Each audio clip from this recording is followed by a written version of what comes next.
What have you heard? Oh, that's a new sound. We got a new gavel. The other one was eaten by termites, I think. I'll call the regular meeting to order at 5:30 PM. May we please have a roll call? Board Member Aaron Cimental. Present. Board Member Norma Gonzalez. Present. Board Member Patrice Stanzioni. Present. Board Member Dolores Rivera. Here. Board Member Dina Flores. Here. Student Board Member Italia Mancia. Here. Interim Superintendent Dr. Julie Harrison. Here. Susan Ibarra. Here. Tamika Lee Nolasco. Here. Thank you very much. A quorum is present. Approval of the agenda of the regular board meeting of February 17th, 2026. Is there a motion to approve? So moved. Second. A motion by Ms. Stanzioni, seconded by Ms. Rivera. Any discussion? Roll call vote. Aye. Aye. Aye, the motion carried. Pledge of Allegiance. At this time, I'd like to recognize Dr. Harrison to lead present our guests. Thank you, Board President Cimental. I would like to introduce James Arianas, a proud principal of Don Julian Elementary, who has two of his outstanding students with us here tonight to lead us in the Pledge of Allegiance. Good evening, Board President, Mr. Cimental, Board of Education Interim Superintendent, Dr. Julie Harrison, Cabinet and community members. My name is Jim Arianas. I'm the proud principal at Don Julian School. And at this time, I would like to introduce two of our student leaders, Ms. Mary Espinoza, our leadership president, and Mr. Aaron Martinez, our leadership vice president. Come on up and join me at the podium. Ms. Espinoza is going to lead us in the Pledge of Allegiance. Please stand and face the flag. Put your right hand over your heart. Ready, begin. I pledge allegiance to the flag of the United States of America and to the republic for which it stands, one nation, under God, indivisible, with liberty and justice for all.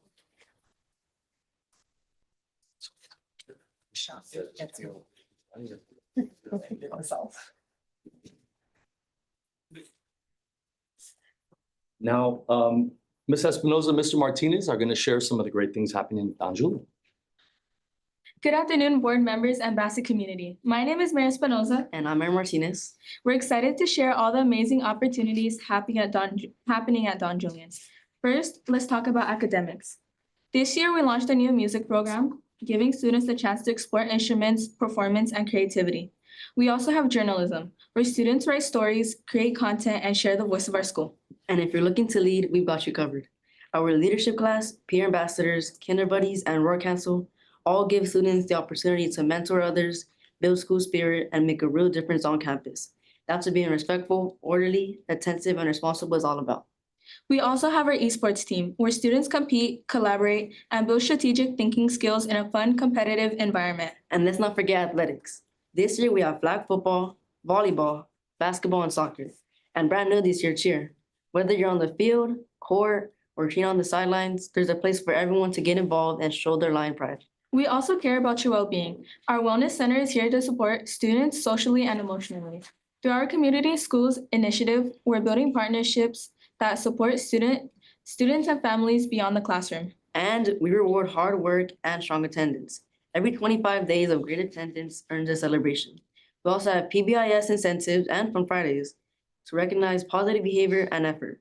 Coming up soon, we're getting ready for our SBAC kickoff rally. We'll celebrate all the hard work you've put in and get pumped up to show what we know. At Don Julian, there's something for everyone. Academics, athletics, leadership, wellness, and school spirit. Let's stay locked in. Keep showing our roar, and remember, It's a great day to be a lion. Thank you very much.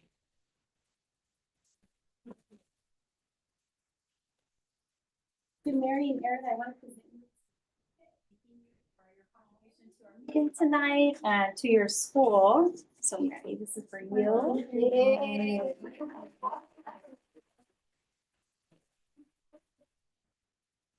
Sure, if you could stand right kind of at the front there, and our board members are going to stand behind you so we can get a picture. All right, and Mr. Arianas.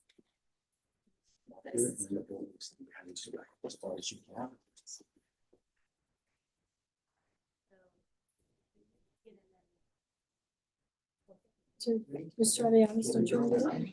Yes. Get a picture. You're the principal. There you go, yeah. All right, 1, 2, take several.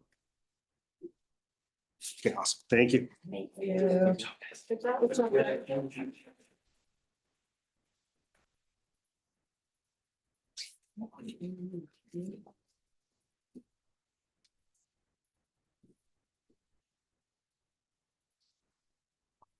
Thank you very much. We'll move on to student board member comments. We have Italia Masiga, ASB Vice President.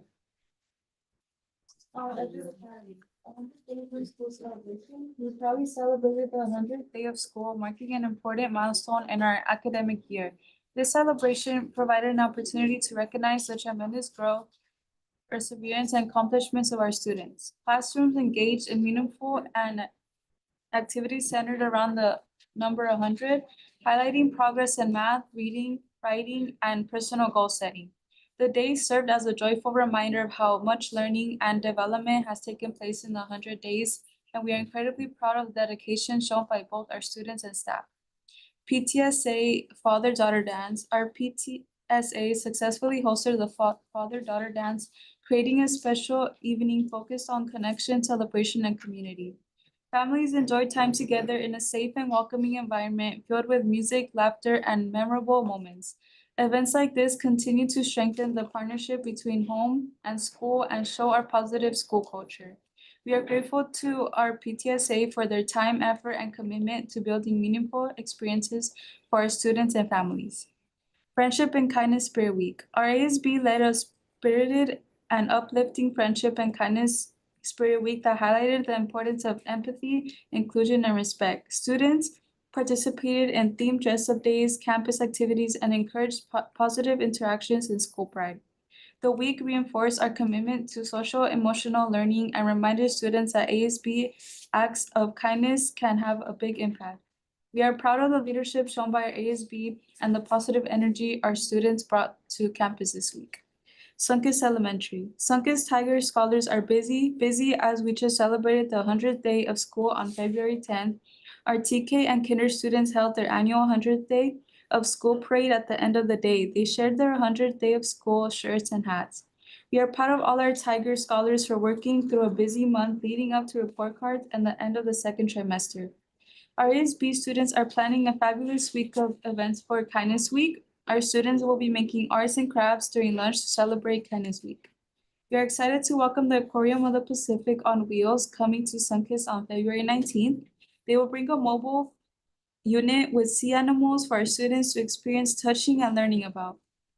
The following week, the mobile dairy classroom will be visiting Sunkist to teach our students about agriculture and dairy cows. This brings me to the next event I'd like to bring to Sunkist, and I would like to ask PTA to support this request. BMX Bike Experience. Don Julian Elementary. Our PBIS/ROAR framework remains visible campus-wide, promoting positive behavior and a strong sense of belonging. Grade level professional learning teams are looking at mid-year term data and strengthening instructional strategies to prepare students for upcoming CASP assessments. Teachers are implementing focused small group instructions and intervention cycles in mathematics to promote student growth. English learners support and reclassification monitoring continue to be a priority as we move into the spring assessment window. Don Julian celebrated Kindness Week and Valentine's activities, reinforcing social emotional learning and a positive school climate. Community schools partnership continue to connect families with academic wellness and enrichment resources. Boys and girls basketball are playing now as we continue to build school pride and student connection.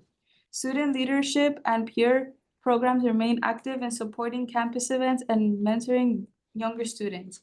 Attendance monitoring and intervention systems remain active to reduce chronic absenteeism and improve daily student participation. As we move into March, Don Julian remains focused on instructional excellence, strong attendance, and building a school culture where every student feels connected, supported, and prepared for success.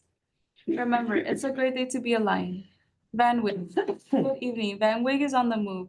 Our scholars have been working hard and we celebrated over 75 students who made progress or growth on their iReady diagnostics. They are continuing to grow those amazing brains as teachers are focusing on building critical thinking skills in reading, writing, and math. Our Van Wyck scholars are becoming better readers, writers, and mathematicians are excited to show what they know. Our second graders completed the GATE test, and students in kinder to second grade have been taking the dyslexia screener test. We are gearing up for the second trimester benchmarks. We celebrated Kindness Week with Spirit Week and fun kindness activities. We are proud of the amazing work and great things happening at Van Wyck. Go Wildcats. Torch Middle School. The Winter I-Ready diagnostic assessments have been completed. During our Wednesday staff development meeting, teachers were given the opportunity to analyze the data to determine how much progress each of their classes made towards the mastery of the grade level standards. We were excited to see that every grade level showed a huge increase in students performing on above grade level in both language arts and mathematics. The teachers also used the time to put a plan in place for all students that continue to perform but grade level. Overnight science camp. We officially begun preparing our students and parents for the overnight science camp field trip that will be taking place in May of this school year on Tuesday, February 3rd. We held our first parent meeting to inform parents about the Pali Institute and to provide them with details for what the 3-day visit will be like. A camp counselor from Pali attended the meeting to answer any questions that the parents or students had regarding the trip. We are excited to begin this journey towards preparing our scholars for what we hope will be a trip of a lifetime. BHS, greetings from BHS. We had a great turnout for a coffee with principal meeting where we had school updates and presentations from Chase Bank and the Los Angeles Parks and Recreation. The representatives from San Angelo and Bassett Park showcased so many after-school and summer opportunities that are available to all BUSD students. BHS parents participated in a special Valentine's lab demonstration with Miss Sierra and her student lab assistants, where they were able to experience a biotechnology lab firsthand. It was amazing to see our parents and students learning and engaging with one another. Each month, one of the BHS staff members is hosting a workshop for parents that is open to our feeder schools. We invite the community to come and eye out for future opportunities to witness the great things happening at our school. Our students are patiently waiting for the UC acceptance, while CSU acceptance are coming in strong. Students are being accepted into Cal State Long Beach, Cal State Fullerton, USC, and APU.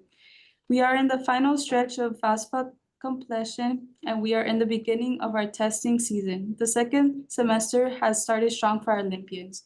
Our Olympians finished strong in winter sports. Our wrestling team won many matches with our Lady Olympians wrestling, earning many medals and showing their grit with every match. We have both girl and boys wrestlers participating in CIF. Our soccer team also battled in with impressive wins along the way. Join in celebrating our boys basketball team who placed third in our league and had a great win over Coastal Union High School and advanced to round 2 CIF playoff games against Sherman Indian School. We wish everyone a great evening and remember it's always a great day to be an Olympian. Nova Vista, greetings from Nova Vista High School. As we continue into the second semester, Nova Vista High School remains focused on keeping students on track academically and supporting them as graduation approaches. Students have completed quarter 2 and transitioned to quarter 3. Grades were finalized and shared with families, and we are continuing to monitor progress closely as we approach mid-quarter. LPAC testing is taking place throughout February, and we appreciate the effort from both staff and students during this important window. College and career readiness remains a strong focus for us. Students visited Rio Hondo College and will attend Mount SAC Preview Day to broaden their exposure to college options.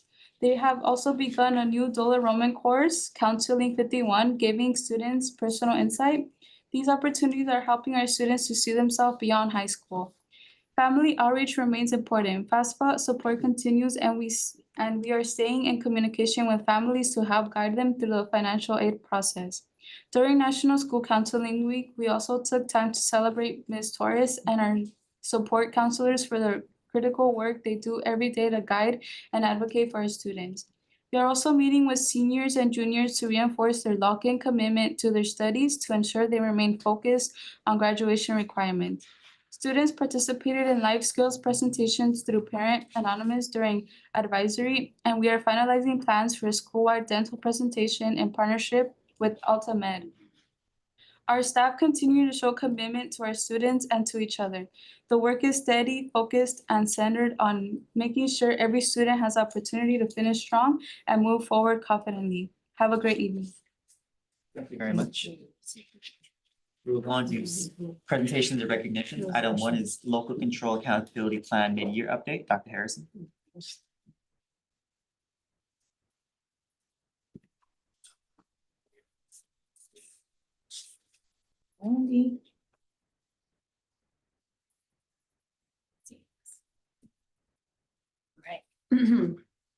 Board President Cimental, Board of Education, guests and cabinet, we're just so glad you're here tonight.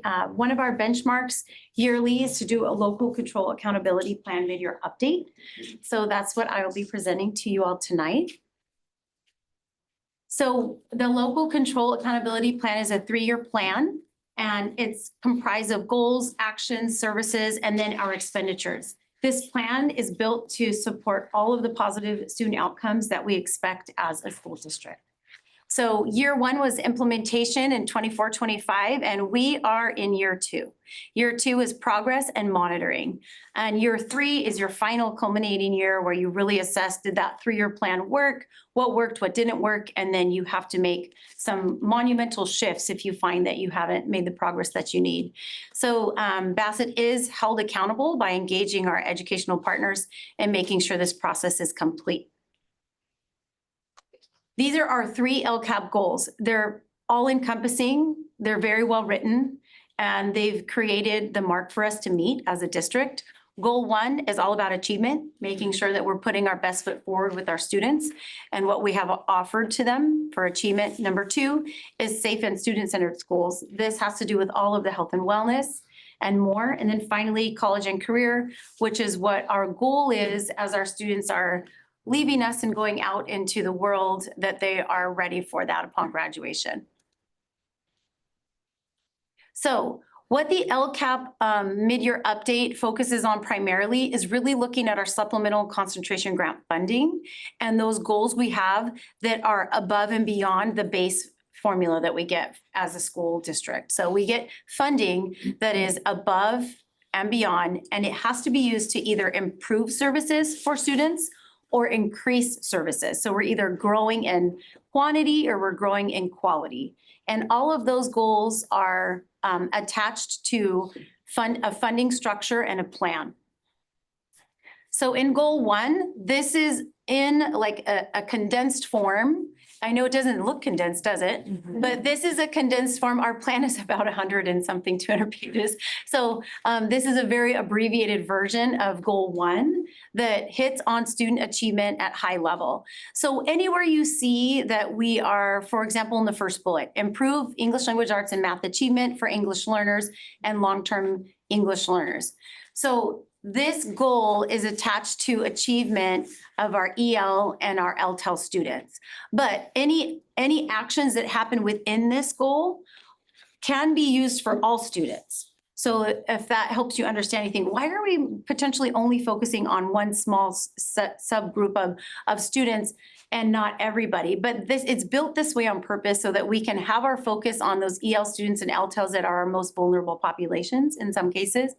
But we're able to then use whatever services are happening in that goal for all students across the board. So it's actually written in a way to help us with all students. So for example, that first bullet, just not to go through too many, but that first bullet, we have targeted interventions for students. There may be a primary focus on EL, but it's open to other students that might need that service as well. We have things like an EL task force that meet and monitor progress of our students. And we have a platform like Elevation. Elevation is a platform that helps us monitor and track, but it also has a lot of professional development in it. Those are all things that would fall into a funding structure and a plan for that first bullet that is up there. So you can see how we build these out. We have TOSAs on site, and we go through professional learning. Goal 1 is also about interventions in small groups. This is where we have a lot of staffing for additional instructional aids and folks on the site that are there to work with the students in smaller groups. We also have reclassification efforts fall into goal 1.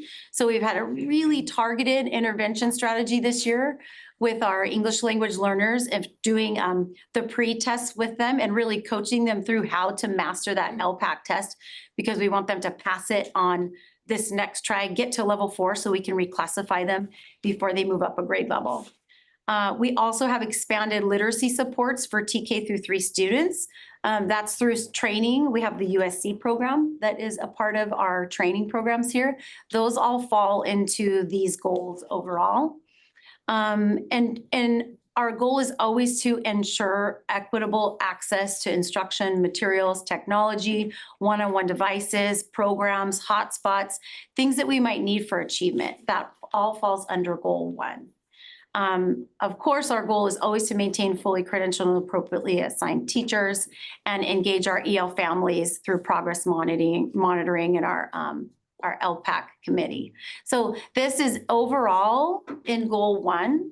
And so I'm just going to pause briefly and see if there are any addition from the board, any thoughts on any of these goals, anything that strikes something in you that you think maybe would be a good addition or you have questions on, any feedback for goal 1 bullet points. On the board?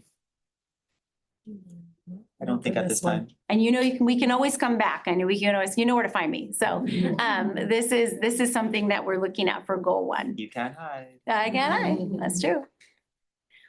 So goal 1 measures. So okay, well, that's goal 1. How do we measure that? We look at yearly progress of where we're trying to get to, and the year out goals. You set goals basically 4 years out. So when you see the 25-26 goals that's coming this year, those were set 4 years ago, and we're working towards those. So if you can see our ELA and SBAC and math and English, iReady scores for our benchmarks, our CAST goals of where we're trying to get to, LPAC progress with our students, and EL reclassification. So you can see each year we're trying to get a certain number as we benchmark and move up. The biggest bright spot here, we have a couple, but the CAST, this last year with CAST, I think it's a proof sometimes is in the adoption. If you guys remember 2 years ago when we went through the adoption process and we brought in new curriculum, our teachers are now immersed in that curriculum and we're seeing the CAST results come up.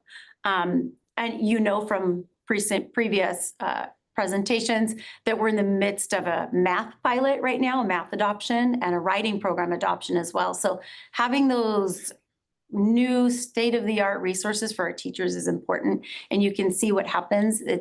Our numbers really start to move. LPAC has been a real focus for us, and we had that growth there. And then, of course, our EL reclassification rate jumped last year too, and we're expecting another jump this year from the concerted efforts that we've been making at the school site.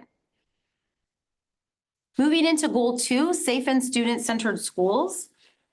This is where our goals rally around chronic absenteeism, making sure we're taking care of our homeless students, our foster students, our long-term English learners. We're looking at ways for students to recover their attendance, get back into the learning that they may have missed. So we have academic Saturday schools that we run on campus. A lot of times Saturday school is used in many places like, oh, you have a detention, go to Saturday school. Our Saturday school is not that. Our Saturday school is academic in nature. There are programs presented. There are specific teachers there that help the students through any missed learning. So it's a completely different structure than what we were probably used to when we grew up, and Saturday school is not a good thing if you had to go. It's completely shifted. This goal also addresses students that have health-related barriers. We have school health services built into this, family engagement. This is a place where we really focus in on the staff that we need to support our homeless and LTEL, so our school liaisons are captured in goal 2. And from there, we have things like PBIS, and how that links to attendance. You heard our Don Julian students talk about how every 25 days they have a celebration, PBIS, and it's a PBIS that's embedded with their attendance. So our attendance rates our goal is to get our attendance rates up and reduce our chronic absenteeism. So our liaisons work a lot with our school, with our families, and hey, your student's absent today. What barriers might you have? So really trying to get in there and determine, is it something we can help you with? Is there a barrier that we can mitigate for you to help your students get to school? Our socio-emotional learning is embedded in here across the grade levels, and it really fosters that sense of belonging. We have our campus monitors in here who connect with our students. And when we need more, this is the place where we'd say, okay, we need to allocate more to certain sites for certain reasons based on what's happening. So these are the things that we can be fluid with in goal 2. It also allows us to bring athletics. So you notice that they had spoken about the athletics programs at Don Julian. This is in goal 2.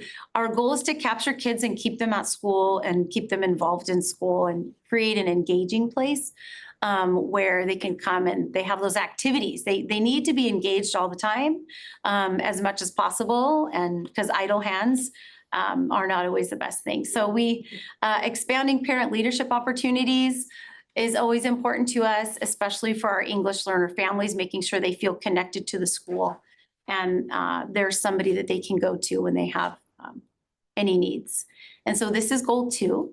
So you can think about this one, and if you have, as a board or individual board members, if you have some feedback for goal 2, I'm going to go ahead and defer you guys to catch me later, and we'll go on goal 2 metrics. So you can see what our measures are for goal 2. Obviously, they match, right?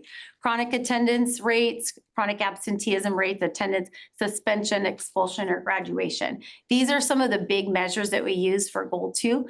You'll see our attendance rates for our goal is 97%. That is like the standard the gold standard. If you can get to 97%, like that is like way up there. After COVID, we took a huge dip, which we all know, and then now we're working our way back up, trying to invest back into the importance of attendance with our families. But right now, we're currently at 95%, so we're tracking above where we were last year, and our goal is just to continue that trend. Chronic absenteeism is down. You see in 23-24, we were at 23%. We're currently at 14%. And our goal is 8%. So we're still working towards that goal. We've got to keep working towards 8%. We need the kids in school. They can't learn if they're not with us. And we're not working with them directly. Our suspension rates jumped up a little last year, but right now they're down. So currently we're at a 1% suspension rate, which is a good low rate. We'd like it to be 0, which of course is our goal. You can see that 0. Our expulsion rates still are 0%, and our graduation rates are to be determined at this point. We have a good read on it. Last year we were at 96.4, the year before 97.5. The goal that was set 4 years back was 95%, so we've already surpassed that goal. But of course, we want everybody. So our goal is truly should be 100, and we're working towards that. Finally, in goal 3, just an update on goal 3. This is where our college and career preparedness lies. And our goal is always to increase our numbers of college and career ready students, especially our special populations, where it's a little bit more of a hurdle for them because they're doing multiple things at once and juggling quite a bit, like our English learners and our long-term English learners. The college career indicator, that outcome is we call it the CCI. So you hear us constantly talking about the CCI. The CCI specifically, there are many different avenues into CCI. And so as a school site, we have to strategically work individually with every student to find out, what do you want to do when you graduate from here? What is your next goal? And how do we make sure you're college and career ready? So those are some of the measures we're looking at it. We do have field trips. We're taking students to college campuses. We're taking them on tours. Even Nueva in their update today talked a little bit about going to their college tours and the Mount Sac days and Rio Hondo, because we want those students to envision themselves in college. We do have dual enrollment, which are college courses on the high school campus, and that's happening at Nueva Vista and at the high school. Our students at Nueva, sometimes they're there because they're there because they're behind in credits, but that doesn't mean that they don't have college aspirations. So we want to make sure we get them caught up and then give them a little window into college, because ultimately we want them to go further with their education, whether that be adult education, career training, or college. But the point is, they have to do something. They have to continue with their education. So that's what Goal 3 is all about. And really looking at our A through G, and our exposure to STEM, career tech education, and all the pathways. And these are our measures, some of our measures. A through G completion rate. I'd like to point your attention to our A through G in 23-24, we were about 31.9%. Last year, at the end of year, we were at 37%. The goal for 25-26 is 40%. We're already tracking above 40. So this is one that we can actively, very strategically look at a spreadsheet and figure out who's where and what. And we're tracking, right now we're tracking above 40%. So we're hoping to beat that goal. Our CT pathway completion, you can see, jumped up from 3% to 10% last year. And we're expecting another big increase this year because we have all the students in the classes lined up properly. Our seal of biliteracy, we had 10% of our students graduate in 23-24. Last year, 22.7% of our graduates attained the seal of biliteracy. That's a big number and that's a big jump. And I have to give credit where credit is due. Our world language department at the high school came together and looked at this strategically and worked through the processes in order to get more students qualified. So this number is a big jump, and this is a high number for any district around us, comparably. Now, we want that number to be higher because we know about 60% of our seniors speak Spanish. So our goal is my goal. So 60% of eligible, that's kind of an interesting number. That means of all the students eligible for SEAL, we want at least 60 of them to get that seal of biliteracy. So with 22%, if 60% of the students are potentially bilingual candidates, and we got 22% of the overall graduates, we can get near to that 60%. That's attainable. EAP means you're ready for college. So like right out the gate when your junior year, in junior year, you're ready for college. So 55% of the students are ready for college level English when they are juniors. That's what that is telling us. Our goal is 70%. And then our advanced placement rate jumped up last year from 38% to 44% pass rate. Graduation rate, we saw that on the last slide, so that's something that's not new. But I'd like to point out the college career indicator. In 23-24, we were at 31%. And last year in 24-25, we jumped up to 43%. So they had a 12% increase in a single year. That number is going to jump again this year because, again, they're tracking it and they're working with every single student one-on-one to make sure that they're going to meet the mark for being college and career ready. There's a lot of work that goes into these numbers. And then I like to share this because this is part of our mid-year update. This is the budget that's associated with our goals 1, 2, and 3 in relation to our goals that contribute to the supplemental and concentration, to the above and beyond. So at the beginning, I talked about the above and beyond. So in goal 1, overall, there's 8,345,000 and some change that's contributing to goal 1, the academic achievement. And then you can see how it's broken down with what we've spent on salaries and benefits so far, what we spent on other expenditures in goal 1, and then finally, what the remaining salaries and benefits are in our projected ending fund balance. So our goal is always to use these dollars in the year that they're given to us on the students that need them. So that's why you'll see our ending fund balance. We really want to get as close to 0 as we can so that the money we're receiving for the 25-26 student needs are used for the 25-26 students in seats. So that's what this kind of goes over. You'll see just over 10 million total is in salaries and benefits.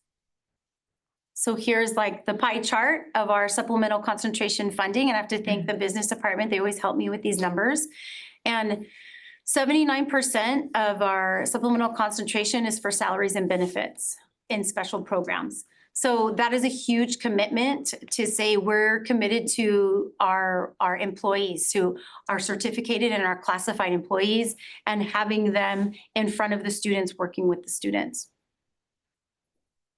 This is our timeline. I love these little wheels. We are in the December through March. So this is the engagement. This is the engagement session. It really hits after January, where you're looking at your LCAP data presentation and then engaging your educational partners.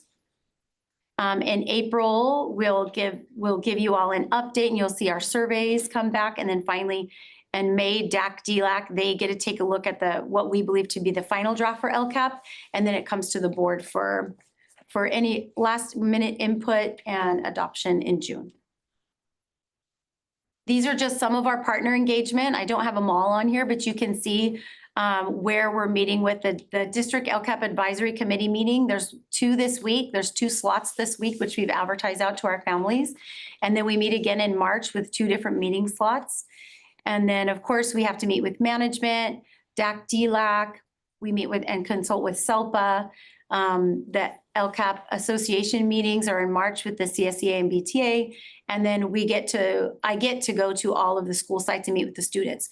We've already met with the high school multiple times, but we do make a pointed effort to get to all the middle schools because they have a real voice in what happens. And that is our LCAP mid-year update. Are there any questions for me? Thank you very much. Yeah, do they still have SAR for the attendance? Yes, we do have SARB. We do have SARB for attendance. And are the community liaisons doing home visits or how are we getting the kids back to school? Yes, so the community liaisons is part of their responsibility is to pull, the A2A system helps us monitor the data. So the A2A system it's so great. It'll identify which students or families are getting into that chronic absenteeism. And then it helps do the outreach. But somebody at the school site, the liaison with the support of the administrator has to reach out to the family and pull them in for an initial SART meeting contact. And then they monitor progress and attendance. And that could eventually turn into a SARB, which would go to a SARB hearing. They're a little different than they used to be in the past. There used to be a DA that was involved and they were very serious and there were consequences and so on and so forth with legally. Now that has backed off, but there is still SARB boards. It's just not with a district attorney anymore. So that has shifted slightly, but yes. Yes, that is very helpful. Okay, and the PVIS, I know it's working for the elementary levels, but what are we using for the high school and junior high? So the middle schools and the high schools, they still track attendance and behavior and they do rewards assemblies. Sometimes they'll do special lunches. They'll have free dress days. They tend to do that. And they chunk it into windows of time and then they'll do a celebration. So if you make it in the first celebration, if you don't make the first celebration, you can start over and potentially make the second celebration, but they do through that. Sometimes they'll do a longer lunch period or they'll do rewards for the kids. They buy all kinds of different tangible things that the students can have in the reward system. Ms. Flores? This is a great presentation. I love it. I really especially like that we are going beyond the classroom. And Ms. Italia also mentioned, and Don Julian referenced things that it's outreach. It's things that are bringing the family in, creating that community. Unfortunately, we are in a times right now where there's a lot going on. And I fully support you when we say idle hands. Well, that's not the best thing to have. So anyway, this is really great. I love the programs and things that we're doing to create, keeping kids on campus, or at least keeping them engaged in something. For those that don't know, for 20 years, I ran an AYSO soccer program. And let me tell you, having the U16s and 19-year-olds come, they were very thankful that they had somewhere to go, somewhere to be. How can I create this environment? I love that we're doing this. And as far as for the college career readiness, once again, thank you for thinking beyond the classroom, because our students will graduate and some will go on to college and we're like, whoa, this is a whole new thing, Mm. especially our first gen students. As they get there, they're having to navigate that. We are even at the higher education level looking at that. And I invite you all to come to Cal State LA because we have constantly have buses there with students from all over. But anyway, it's good, and I'm really glad to see this happening for our students. There's so many opportunities for them, and we want to make sure that we make the best outreach to our students so that they can take advantage of all those opportunities for them. Thank you. Thank you also for the presentation. I always love getting all the details. Just a really quick question. Do we have a PBIS committee or site leads? And I just would kind of love to see what the setup is for the teacher from the top down, I guess, like who is implementing, who's in charge of implementing besides the principals? Right. And also, like how often is LACO making the connection? Well, because PBIS, for those that don't know, PBIS comes from LACO. Right. And so how often are their people connecting with us, making sure that the program is being followed with fidelity? Yeah. Because that's a really big component about PBIS is the fidelity part of it. And so, so not only are we rewarding, but make sure that the expectations are there. For each campus. And so Right. I just kind of was wondering, you know, how Yes. that is set up for us. Yes, and I can get you all some more detailed information Yeah. on it. Every site has a PBIS committee, and those teachers they self-select in to be on the committee, and they meet twice a month after school. They talk about implementation, what are their ideas and plans for bringing things to the school site and celebrating that positive behavior. So the principal is the lead in that charge, but the committee really makes a lot of decisions about what happens next. And sometimes they'll have a really great idea and they'll float it up here and we'll say, oh yeah, we can help you with that. How do we make that happen? Or we'll say, oh, maybe let's think about this. And we have to pivot a little bit. But it is very teacher centered and very school site centered. So they're all different. They're all very different. Yeah. And then Looking. if anyone, you know, if any of the campuses are looking for, to apply for silver, gold, platinum status for PBIS, that's like now, that's starting Yeah. now. So I would love to see some of our schools that are really, you know, have the PBIS model set and, you know, and doing a great job. I would love to see them apply for those. Yeah. I'm not sure exactly what Right. kind of help we could give them, you know, as far as that goes, maybe some time, Yeah. you know. So that's great to follow up on. And they are at different levels of implementation. You had mentioned some are in year 2, some are in year 3, and they go to the appropriate training depending where they're at. Yes. And then we have to do catch-up trainings, but we get there. Yes, Yeah. yes. Mhm. Thank you. Thank you. Ms. Tanzio. Just thank you for a very complete and well thought out presentation. You caught everything. Nice. Thank you. For myself, again, I really appreciate the LCAP being a very intentional and equitable document. My question is on page 10. Sorry, I lost my page there. Oh yes, this was the goal 3 measures. Right. I'm curious what to me, my naive mind, the disparity between the early advanced placement measurements and then the advanced placement pass rate. It seems like the percentages are high to get students in AP, but then the relative pass rate is kind of like low. So what's that about? So EAP rates are they're predicated on the SBAC, the CASP testing in grade 11.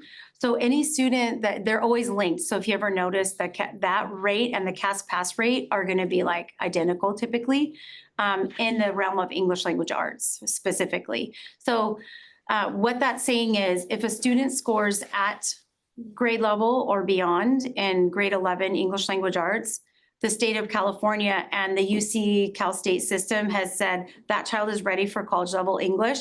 They just need to finish their senior year. So that's what that goal is. Now, by the time they're done with their senior year, typically your EAP rate can match your graduation rate. but at the point that it's measured is 11th grade. Now, the AP pass rate, those are the students that went and took an AP exam, class and exam, and they passed the exam. So they've already finished a college class. Thank you. They're ahead of the game, and they're already having college credits when they arrive in college. Thank you. On the same page, we have the graduation rate apparently decreasing. What's that about? So typically, and if you'll know that we, because we're a small district, that's actually, there were 2 students. The overall difference between the 2 years was 2 students that didn't graduate. Two of the ones were, as far as like the difference in this 97.5. Now, both of those students went on to 5th year. Because depending on what their situation might be, if they have a special extenuating circumstance, they may not graduate with their cohort, but they move on. So we had one that just finished up in December. And sometimes what we will find too, and we try to steer students away from this particular thought, but when students hit 18 as a senior, they do sometimes want to go to adult ed and finish. And when they make that jump, that used to be a warm handoff and they still graduate. Now, when students jump to adult ed, they count as a dropout. So we did have some 18-year-olds last year that, somewhere around March, they'll say, oh, I think I just want to finish at adult ed. Is that where's that coming from? Is that the state? Is that like? That is the state, yes. And when they made that shift, we all had to adjust very quickly because in some cases, 18-year-olds are like, I'm ready to go. Like, I want to jump to adult ed, and they can go and potentially finish quicker in some cases. So that does happen, and that will bring your graduation rate down because they're part of the cohort. I had a few more questions about you to Ms. Flores. I'm along the lines, thank you for bringing up that point, because I was like, okay, wait, why are we decreasing? Yeah. Okay, so I just wanting to know, at what point is the student notified, hey, you're in danger of not graduating?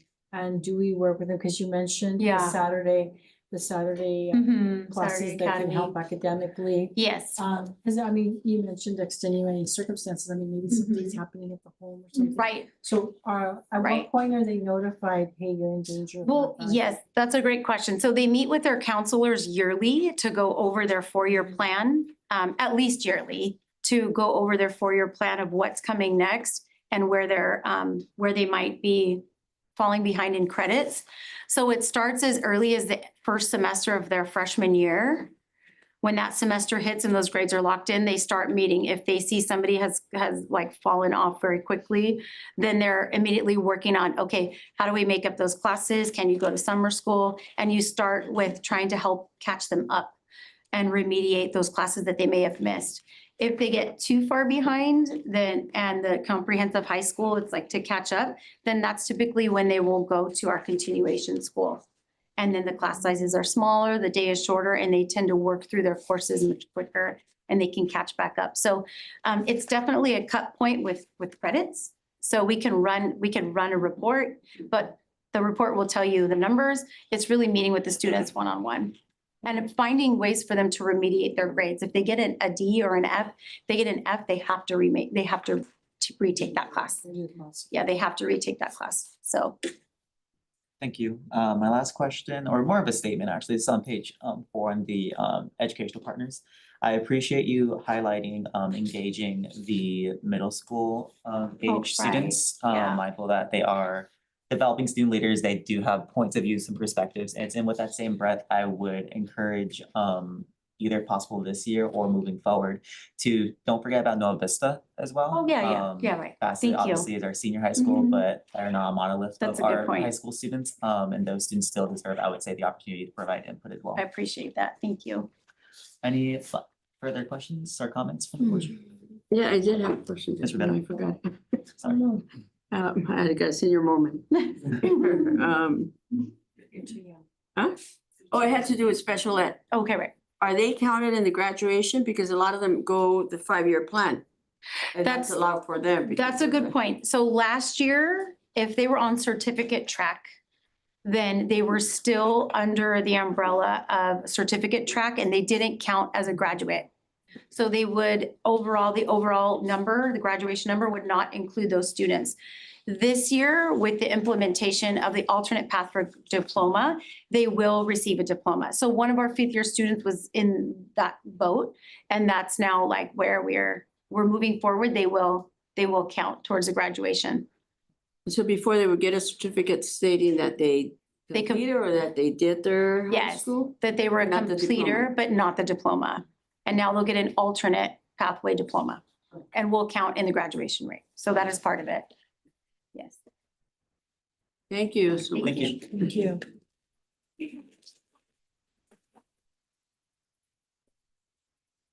Next item is superintendent search firm update. This is for myself and I will not be standing. It's just a very brief update to the board. No, thank you. No, thank you.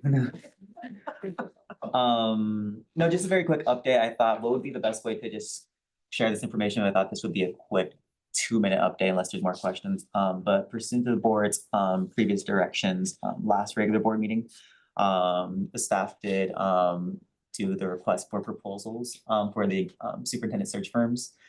We, after the deadline, Ms. Nolasco and I, our assistant superintendent of human resource services, did a preliminary review of the submissions, and then we made a preliminary invitation to a few firms, 3 total. So those invites went early today, and then we will be holding our special meeting next Tuesday, February 24th, to do the interviews and presentations from these firms. So they'll have about 20 minutes to give their presentations. We'll ask questions, and during that evening, we will identify a firm that we would like to move with. The following week, Tuesday, March 3rd, is the meeting where we will have a special meeting again to approve their contract and then begin the actual discussions of the recruitment process.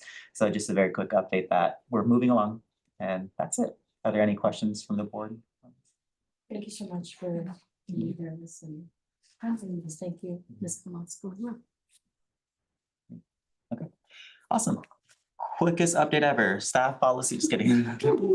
Information items, though. Public comments related to closed session items. Are there any comments related to closed session? No closed session. Session. Public comments related to open session items / non-agenda matters. The board will not hear public comments related to open session agenda items or matters under the subject matter jurisdiction of the board.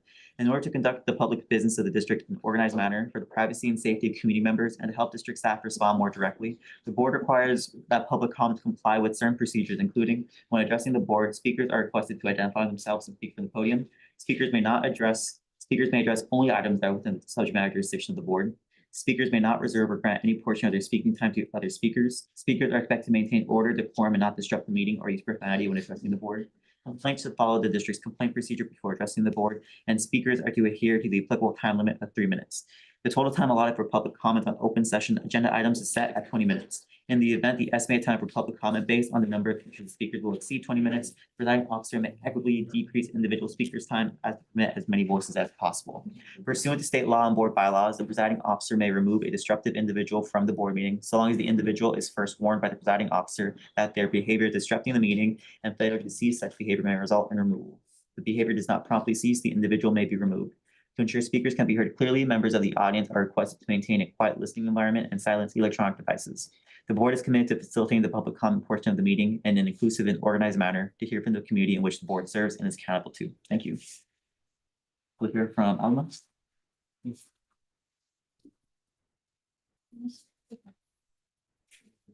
We should get 6 minutes. I think she's gonna read, so you'll read your full 3 minutes, and then after that, we'll have the translator read. Thank you.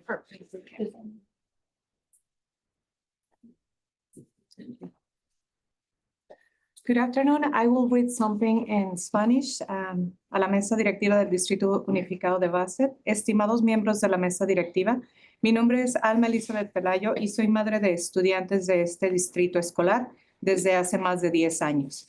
He sido un miembro activo de nuestra comunidad escolar, participando en diversas actividades que benefician no tanto a mis hijos como a la comunidad en general.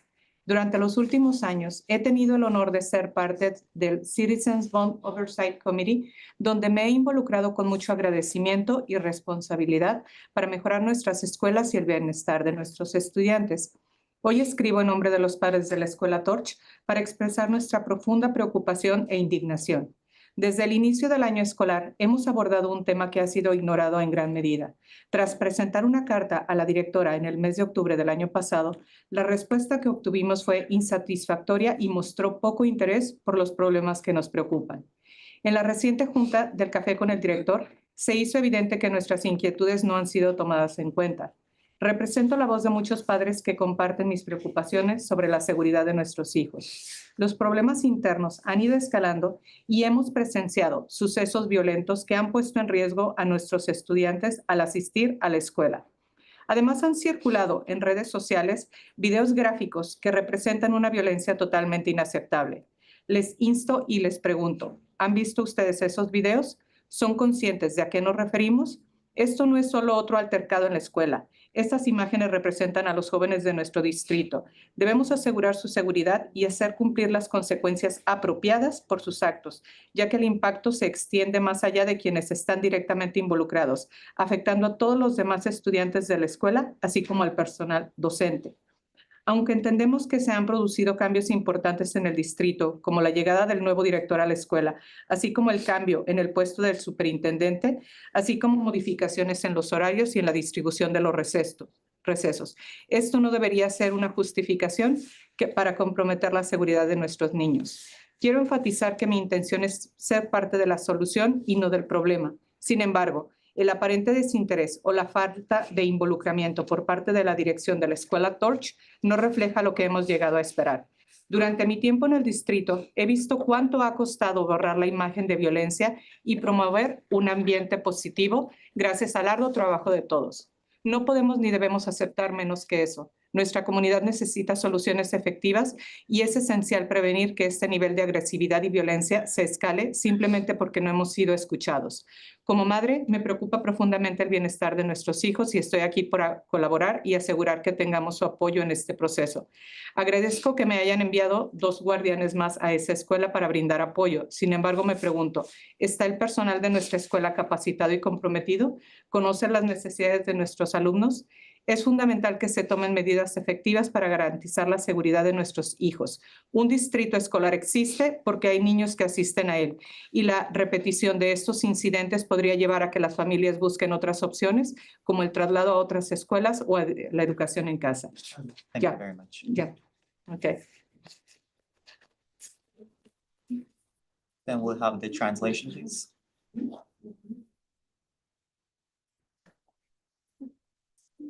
I will be reading it in English. It says, "Dear board members, my name is Alma Pelado. I am a parent of students in the school district for over 10 years. I have been an active member of our school community, participating in various activities that benefit both my children and the community as a whole. For the past few years, I have had the honor of being a part of the Citizens Bond Oversight Committee, where I have been engaged with gratitude and responsibility to improve our schools and the well-being of our students. Today, I write on behalf of the parents at Torch to express our deep concerns and indignation. Since the beginning of the school year, we have been addressing an issue that has been largely ignored. After submitting a letter to the principal last October, the response we received was unsatisfactory and demonstrated little interest in our pressing concerns. During the recent coffee meeting with the principal, it became evident that our worries had not been taken seriously. I represent the voice of many parents who share my concerns regarding the safety of our children. Internal issues have escalated, and we have witnessed violence incidents that have put our students at risk while attending school. Furthermore, graphic videos depicting totally unacceptable violence has been circulating on social media. I urge you and ask yourselves, have you seen these videos? Are you aware of what we are referring to? This is not about another fight at school. These images represent our district's youth. We must ensure their safety and enforce appropriate consequences for their actions, as impact extends beyond those directly involved to affect all other students in the school as well as the teaching staff. While we understand that significant changes have occurred in the district, such as the arrival of a new principal at the school and the change in the superintendent position, as well as modifications in schedules and break distribution, this should not justify compromising safety of our children. I want to emphasize that my intention is to be part of the solution, not the problem. However, the apparent lack of interest or involvement from the leadership at Torch does not reflect what we have come to expect. During my time at the district, I have seen how hard it has been to eliminate the image of violence and promote a positive environment. We cannot and must not accept anything less. Our community needs effective solutions. It is essential to prevent this level of aggression and violence from escalating simply because we have not been heard. As a mother, I am deeply concerned about the well-being of our children, and I am here to collaborate and ensure that we have your support in this process. I appreciate that 2 additional guardians have been assigned to the school for support. However, I must ask, is the staff at our school adequately trained and committed?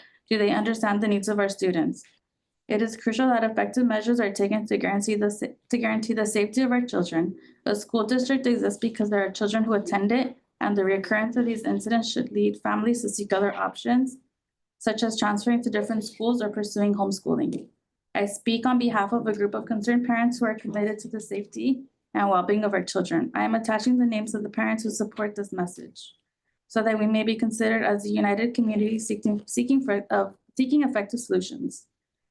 There's a total of 16 parents, which 3 are not listed. I urge you to listen to us, to feel our concern, and to work together to resolve these issues. The safety and well-being of our children must be our top priority. Thank you for your attention to this crucial matter. I look forward to your prompt response. Thank you very much. You're welcome.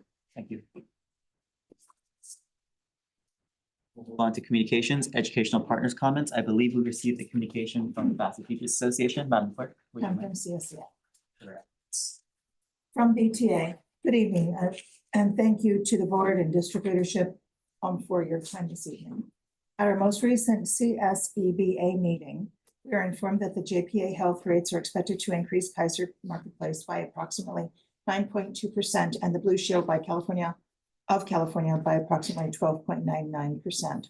We appreciate the collaborative work to date and look forward to ongoing discussions regarding salary and benefits. Separately, we also appreciate the district's prompt response to our demand to bargain and look forward to working together towards mutually beneficial situation.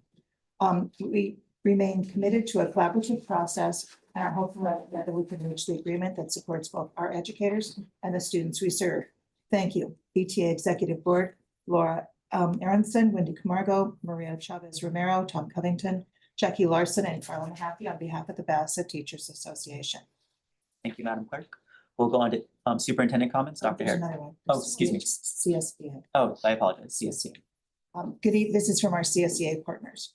Good evening, members of the board, students, staff, and community. CSEA is excited to begin negotiations for the 25-26 school year, sorry. I don't know where that came from. Over the years, we've improved negotiations and respectful exchanges at the table, and we'll look forward to another collaborative year with Mrs. Tomiko Lee Velasco. Only known you for 30 years. Last month, CSEA swore in a board for 2026, and we welcome our new member to the team, Ms. Adriana Barcerel. We also have expanded our membership to retirees, and would like to welcome back Mr. Ruben Castaneda as our past president. CSEA would like to thank Ms. Susan Ibarra for helping us modernize CSESAP application process by opening up electronic submissions for the first time. This allows more members to take advantage of this important program. We also would like to thank the board for continuing Bassett's participation in this program. CSEA would like to wish everyone, especially the graduating class of 2026, a successful second half of the school year. Thank you. Joseph Carrillo, CSEA President. Thank you, Madam Clerk. Superintendent comments, Dr. Harrison. Yes, thank you. I'd like to start by thanking Mary Espinosa and Aaron Martinez from Don Julian for leading us in the pledge tonight and telling us all the great things happening at Don Julian. I'd also like to thank our parent representatives who come out to express their concerns so that we can work more closely with the site to have solutions for our students at Torch. We want them to be safe and well taken care of and have engaging periods of time that are outside of the classroom time and unstructured time. So I want to thank you for that. We'll be bringing forward some board policy revisions tonight. As you all saw on the agenda, the most recent immigration legislation we need to ensure alignment with that educational code and our state guidance. So I want to thank you for reviewing that in a timely manner because we're under a crunch of a March 1st deadline across the state. And compliance and clarity is important to us as a district. Academically, LPAC interims were a great experience for us. We did those for the first time in this district to really focus on getting our English learners reclassified. And so we're hoping to see those results come to fruition as our LPAC testing takes place over the next few months. The high school is actually testing right now, so they're in full swing. Our DLEC met in January, and they're continuing to work through all of our district-wide needs assessments and looking at staffing compliance, and we appreciate that engagement we have and the commitment we have from our families on not just that, but other things like our bond oversight. And our for math instruction materials, our pilot began today. So we're really excited about looking and seeing what is out there that will best suit the Bassett Unified students and teachers for mathematics instruction moving forward. It's a big undertaking, but I'm really proud of the department and our staff and teachers for going down that road with us.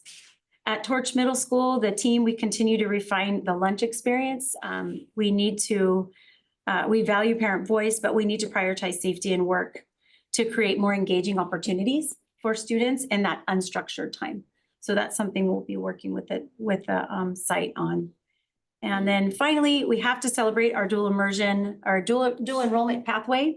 Loyola Marymount has partnered with us, and they did a parent workshop for our dual immersion parents just this last couple weeks. And our families were deeply appreciated that opportunity to really embrace both languages, Spanish and English, and how that really creates such a well-rounded student with such opportunity when we embrace being bilingual. So we're excited about that. And again, we got to celebrate our counselors and our psychologists last week, and for the counselor week and our dedication to our students. So lots of tremendous work happening across the district, and I'm grateful for the commitment of the board and the ability to continue to work with you and our families.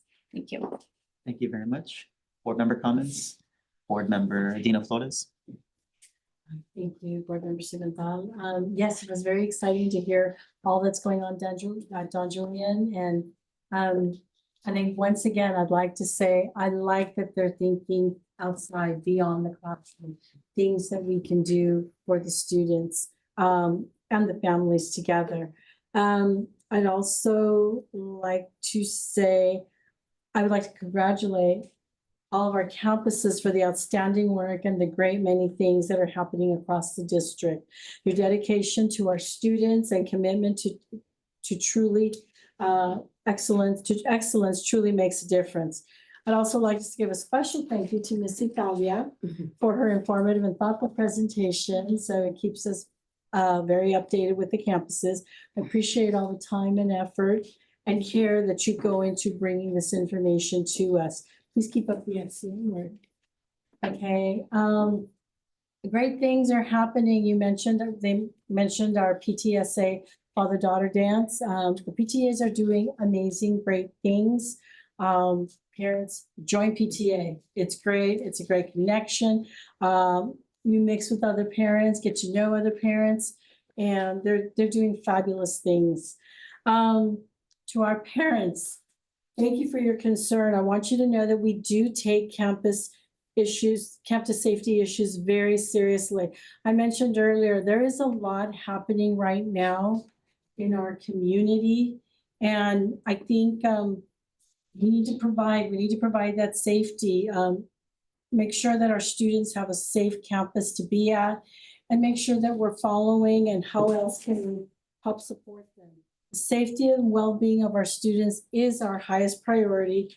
And to hear of any reports of violence or wrongdoings is really concerning to us. And I'm sorry that you feel that your concerns are not being heard, but I'd like you to also look, if you feel that you're not being heard, take it to the next level. Our superintendent is available. If you're not being heard at your campus level, talk to our superintendent or follow the protocols, because we want to make sure that things are being taken care of. As a board, we're committed to supporting our administration and our campus leadership in strengthening safety measures, reviewing procedures, things that we can do, and making improvements where needed. And our leadership will continue to monitor the situation and ensure that appropriate actions are taken towards solutions. Gracias por expresar sus preocupaciones.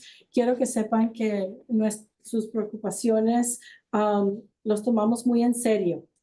Okay? Los problemas de seguridad del campus, la seguridad y el bienestar de nuestros estudiantes es máxima prioridad para nosotros. Somos una escuela. Tenemos que enseñar, los estudiantes tienen que aprender, the basics, reading, writing, math, type of thing. Pero es más que eso. Tienen que estar en un lugar donde se sienten que están cuidados, okay? No van a aprender si siempre están en temor, okay? Valoramos su voz y sus comentarios son importantes mientras trabajamos para garantizar un entorno de aprendizaje seguro y apoyo. So que estemos en comunicación. Bueno, pueden comunicarse con las superintendent, ¿cómo se dice? Pero estén en comunicación, no nomás se queden callados y, son sus hijos, son nuestros estudiantes, Como digo yo, no nomás tengo 2 hijos, tengo 2,900 hijos, y quiero que ellos tengan las mismas oportunidades que tuvieron mis hijos. Y una de las cosas es que estén en un hogar donde se sienten seguros, ¿ok? Eso es muy importante. Por favor, sepan que estamos dedicados a mantener un campus seguro para todos los estudiantes y la comunicación necesita continuar. Okay. Espero que haga una resolución para todo esto. Y si no, déjenos saber. Okay. Gracias por venir. Board Member Dolores Rivera. Yes, good evening. Thank you to Don Julian and the students, Mary Espinosa and Aaron Martinez, for coming and doing the Pledge of Allegiance and letting us know how proud and great things that are happening at Don Julian. Last time we heard from, was it Sanchez? Edgewood. And they told us what they're doing. All this, it seems like all the schools are on the move and doing great things. But we do have a problem at Torch. And gracias por venir y darnos la oportunidad de trabajar con ustedes, porque tenemos que trabajar todos en equipo. No son ustedes los padres y nosotros acá, no. Estamos aquí por la seguridad y el bienestar de nuestros hijos. Gracias por darnos la oportunidad y gracias lo que dijo usted en la carta, que quiere ser parte de la solución, no nomás darnos el problema. And I'm thanking her because they want to be part of the solution. They don't just come and throw the problem at us and say, okay, that's it, it's yours. No, they want to be part. And like I said, we are a team. The parents, it's not them and us or them and, it's all of us together. Like my colleague has said all the time, it takes a village to do a child, to grow a child. And it does. It does, because we all need to be vigilant of each other's children and take care of them and just be after looking at them, looking out for them, because things happen fast. And it's better that we cover the hole now than wait till the kid falls in and then we try to get him out. So es mejor tapar el hoyo ahora que cuando ya está el niño en el hoyo. So es lo que tenemos que hacer, prevenir los problemas antes de que pase, because the kids can be violent against each other, but they might accidentally hit innocent bystander, and things like that happen. So we do need to take this very seriously and concerned. And one of the things they had brought to the attention of Ms. Ornelas was think together.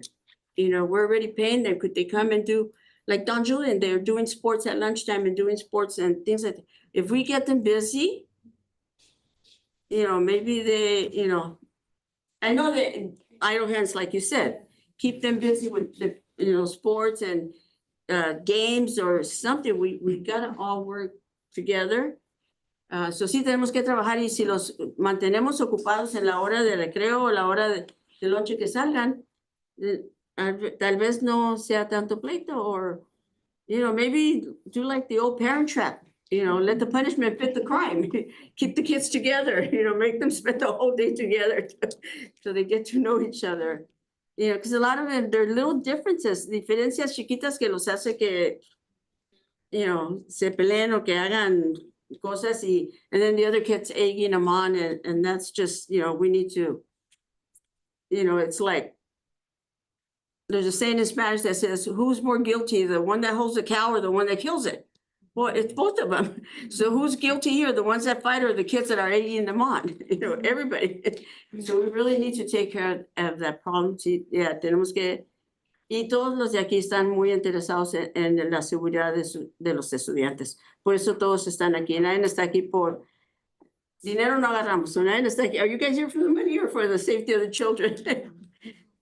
So we're all here for the safety of the children and for them to learn. And you saw the LCAP, all the programs that were trying to get them so that they could keep on raising and going above. And that's what we need to do. But we all need to work together. And like she said, if the school doesn't listen to you, come to the district. We have Mr. Gamal, that's in charge of the students, and the superintendent. Tenemos el señor Gamal que está encargado de los estudiantes, los programas de los estudiantes, los servicios estudiantiles. Pueden hablar con él también. Todos, si no, aquí tenemos señoritas que hablan español que le pueden traducir y son muy buenas para traducir. So, no se sienten que no son parte del distrito porque sí son. Okay, so, gracias por venir y dejarnos saber los problemas y las preocupaciones que tienen ustedes. And happy Chinese New Year, everyone. And I hope it's better than the first one that we just started. So, good night, everyone. Thank you very much. Board Clerk Patrice Danzioni. Good evening. My Spanish is muy mal, so please excuse me. It's always good to hear what's going on in our schools and to hear the DJ is doing journalism. It's so important because it brings together their academics and the arts. And those two well-spoken young people, I firmly believe that they need to participate in our academic decathlon team for speech and interview when they get to the high school. Speaking of Acadeca, it was a wonderful day filled with truly brilliant competition a couple of weeks ago. We don't get to see our own students compete, but to see the children that were competing, the young people that were competing with such confidence and poise and nervousness was always wonderful. And my colleague and I got to the great joy of getting to judge those this year again. Yeah, in the month where we should be celebrating Black history, human history, or celebrating women or the Year of the Horse with the Lunar New Year, we have to reflect on the tragedies of the neighborhood, the nation. And I frequently remind others that if we don't learn from history, we're condemned to repeat it, which is why I said last meeting in this meeting, we actively have got to study the events of the world of the 1930s, the 1940s, the 50s and 60s, all of the atrocities against people. Because remember, an atrocity against just one person is an atrocity against us all. Dr. King and so many other people spoke on education as being the only way out and away from violence. On that note, we should celebrate women like Katherine Johnson, who started with very meager means, or Madam C.J. Walker, who was the first millionaire, African-American woman millionaire, who started and used her strength and her drive to succeed. We also celebrate the accomplishments of other Black Americans this month. And we do every single day in my class, because without these people, we wouldn't have things like the 3 lights in our traffic lights from Garrett Morgan. He also invented gas masks, which saved so many lives during the war. Or Patricia Bath, who invented laser cataract surgery, which I've benefited in both eyes. Education is key, but remember, it doesn't always mean college. Education is different to different people. The vocational arts are as important as any. What would we do without houses and roads?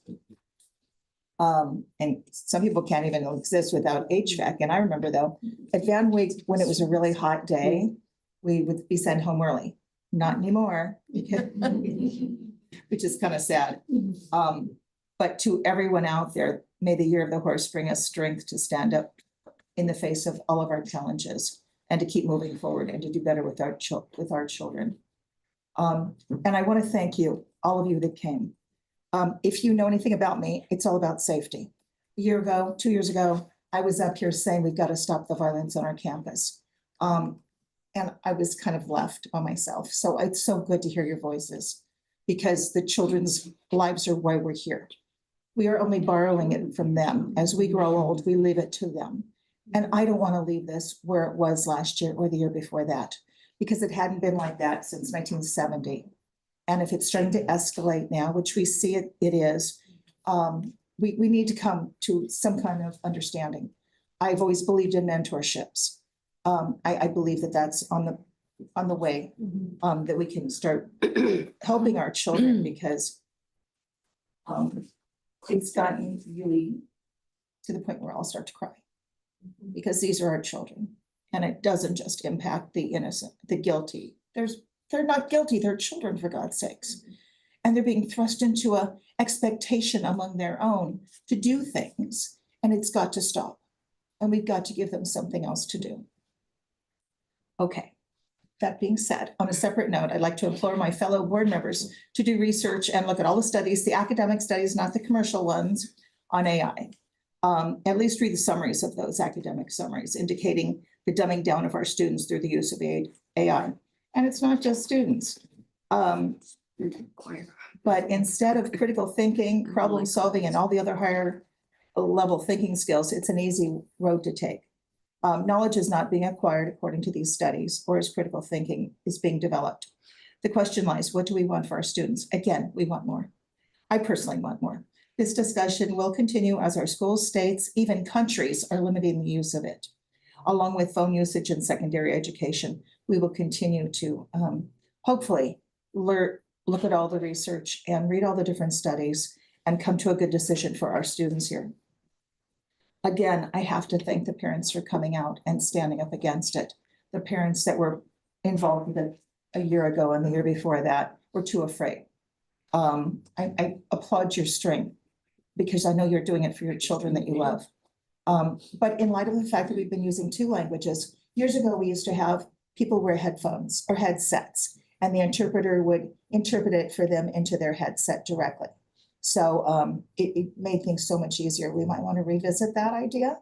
And it was one of the assistants to the superintendent that would sit in the corner and do it. And everybody used their little headset and we provided for obviously Spanish. And if people needed a different language, they would let us know ahead of time and they could get somebody else. But it seemed to be very, very effective before we had to cut staff. Again, happy year of the horse. I was born in the year of the horse. I feel that that's really helpful for me this year. Go along in your lives, be safe, and keep fighting the fight and voicing what you believe. It's important for your kids. Thank you. Board Vice President Norma Gonzalez. Thank you. Happy Lunar New Year to all. I do my Lunar New Year lesson with my students every year, and they get to find out, well, one, we practice knowing what year we were born. And then we look on our chart to find out what animal we are on the zodiac. I'm a dragon. So it's been a couple of years. And so we have a huge celebration at my school for Lunar New Year, and it's always amazing. I'll share pictures after. I do want to thank Don Julian and the students and their principal for coming and giving us a face-to-face update. Those are always such a joy, and I look forward to seeing all the other schools do theirs. I did see via Instagram the parents at the medical lab doing their experiments with the students, and that was amazing. And I love sharing that stuff. And so please keep that up, keep sharing, because that's how the community gets to see all of the great work that the parents and the staff are doing at all of our sites. It's great. I'm very excited for the students that will be attending science camp. Camp Pali is amazing. I cannot stress that enough. Parents, if you're not sure about sending your student, please know that it's the safest thing that they can do up in the mountains. I had the pleasure of not doing the Pali trip, but doing an almost similar trip my first few years teaching and it was amazing. If, you know, padres, si tienen dudas de mandar a los estudiantes, sus estudiantes a campamento de ciencia, por favor, miren en la oportunidad porque es una oportunidad muy grande y yo quisiera haber tenido esa oportunidad cuando yo estaba en las escuelas aquí. So definitely parents look into that science camp. It's amazing. It changes lives for sure. To our Torch parents, thank you so much for being here. I appreciate you for speaking up. And I do remember when there was a time before I was a board member, obviously, just a community member, where I would hear that the parents were not secure about speaking in front of the board. They feared retaliation, not just for them, but for their students. And I'm so happy that we are past that now, where you feel open to being able to come and speak. So yo me acuerdo de cuando había tiempos donde los padres no se sentían confortables en venir a hablar a decirnos lo que estaban pasando en las escuelas y ahora veo que ustedes están aquí con confianza y aquí estamos para escucharlos y que nunca tengan miedo de venir a decirnos cuando hay algo que necesitamos ver o examinar o con cualquier cosa que necesitan. So, muchas gracias por venir y decirnos, contarnos sus preocupaciones. Se me fue la palabra. Y como los otros miembros del gabinete les dijeron, vamos a seguir esto para que haya una resolución para todos, especialmente para que los niños salgan ganando en todo esto.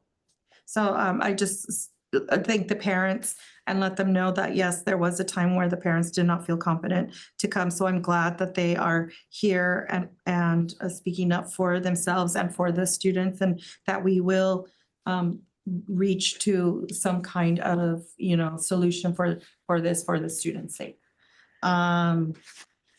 So thank you. Gracias. To our athletes, I'm just always amazed at your ability. Captains, reach out to and invite us. I sometimes I forget. I'll see a schedule here and there online, but I would love to attend any after school sports events other than the football games. I love the football games because I get to listen to the bands, but I also want to attend the other sports and support, and so that you guys can see us there. So yeah, and I don't want to put it on the teachers or on the coaches to do the legwork, but to the team captains, reach out. Communication is key to being an all-around athlete also. And finally, the academic decathlon that our member Stan Leone and I attended is always amazing. It gives you so much hope for the future to see how hard these students work to prepare their speeches. And then they get thrown a curveball and asked to prepare a speech. They get 1 minute to prepare a 3-minute speech on whatever topic we give them. And they rise to the occasion, and you can tell that their coaches and the students have worked so hard. I did run into our Bassett High School decathlon team there. And once again, I congratulated them. And, you know, if they ever need anything, reach out to us. We really want to be supportive of them. And that is it for me. Thank you and good night. Thank you very much. Of course, thank you to our Don Julian students. I'm really happy that we're getting to the rhythm of having our students come. So again, thank you for getting that suggestion into practice. And of course to our parents who've been here, not only from Torch, I think I know a few of you from other faculty principals at Sunkist and everywhere else. So coming here, like my colleague said, I'm happy that we're getting to that culture again where our parents feel comfortable coming to the board. Please, if you ever feel like you are being retaliated against or whatever, that's something that we need to be aware of, our staff needs to be aware of. I think I look at our teachers and staff, the comments that they've reiterated tonight that they're thanking cabinet for good negotiation sessions. When my first year as a board member, we were all at war. I think that shows that the culture between the administrative leadership at Bassett has changed. I really do appreciate all of this leaders that we have here. So please always feel comfortable to come to us. I, as a board member, I'm very conscientious that as an individual, I don't have power as my own person. Only the board has power. So I don't necessarily try to say, I'm gonna do something for you and guarantee it. I don't want my letting the process work out through your administrative teams and then the board to be like, I'm not doing something. I'm ending my first full term as a board. Obviously, I went to our Bassett schools, I went to Sunkist Torch and Bassett High School. So student safety is a top priority for me. And if, I guess the culture we have at Bassett with working through either our principals and then district team coming to the board, if that inherently is not working, then what are we doing as a district to collaborate with our colleagues, with our administrative teams collaborating with their colleagues throughout the San Gabriel Valley to figure out what is happening? Does it require us making that, next, roundtable discussions superintendents are having, how are we addressing that? It could be, it's a topic at LATSCA or, the county-wide association for school board members. Is it a special study session of the board? Is it a larger working group of board members, administrators, CSCA and BTA members, really getting to the nitty-gritty of what does this problem look like at a high school, middle school and elementary school level? I'm ranting, sorry, but thank you for coming. I was ideating in real life, sorry. But thank you for coming. Please always feel free to reach out. Obviously, I don't want you to ever feel like you are a problem. You are contributing to, this process here. Your feedback is always 100% appreciated. Thank you for that. To each and every one of you. Sorry, I'm looking at you, I know I'm like you spoke, but yeah, everyone else, of course. But that was those first two, of course. And I kind of mentioned to BTA and CSCA, thanks for the comments there. Happy Lunar New Year as well. Happy Black History Month. Even the slight change to the resolution, I want to confirm my eyes this evening, but in the past years, it was African American Heritage Month. But I'm really having the emphasis on Black History Month. It was this course in undergrad where I think that's where it clicked on me. Like, why are we scared to use the word Black? Where it was referencing this Canadian individual. It was a Black Canadian, but I referred to them as an African American individual. I'm like, but they're in Canada. They're clearly not African American. They are a Black Canadian. So even just that slight change, I do appreciate in this resolution. I do appreciate Ms. Sanzioni having a lot of actual influencers and leaders in Black history specifically called out. Thank you for that, especially obviously in this day and age where everyone's under attack, but this country was founded based off, indigenous genocide, Black slavery. We cannot acknowledge it. And then racism is so ridiculous. It's a mental illness because literally all of society is built off, Black history. If it's pop culture, if it's food, if it's all the science and technology we have. Again, a rat, I'm sorry. And then of course to Women's History Month, I'd be remiss as someone raised by a single mother most of my childhood, to not acknowledge the beautiful, amazing women around me. Excusing IT for just a moment right here, but obviously their entire governance team from my elected colleagues here, our assistant board member and board members to our cabinet and our amazing senior administrative assistant. I just thank you, obviously, as individuals for your contributions to our team. But we have to acknowledge the leadership of women here in Bassett Unified. So of course, yeah, right? Congrats to boys basketball. Very last minute, I called Dr. Harrison last week. And the very quick pleasantries, like, how's it going? I'm at basketball. What? And then immediately ran over to the gym, which is cold now. So thank you again to thank you to board member Dina Flores, who has been Only her. not thorn in people's side, but obviously really honing in on HVAC.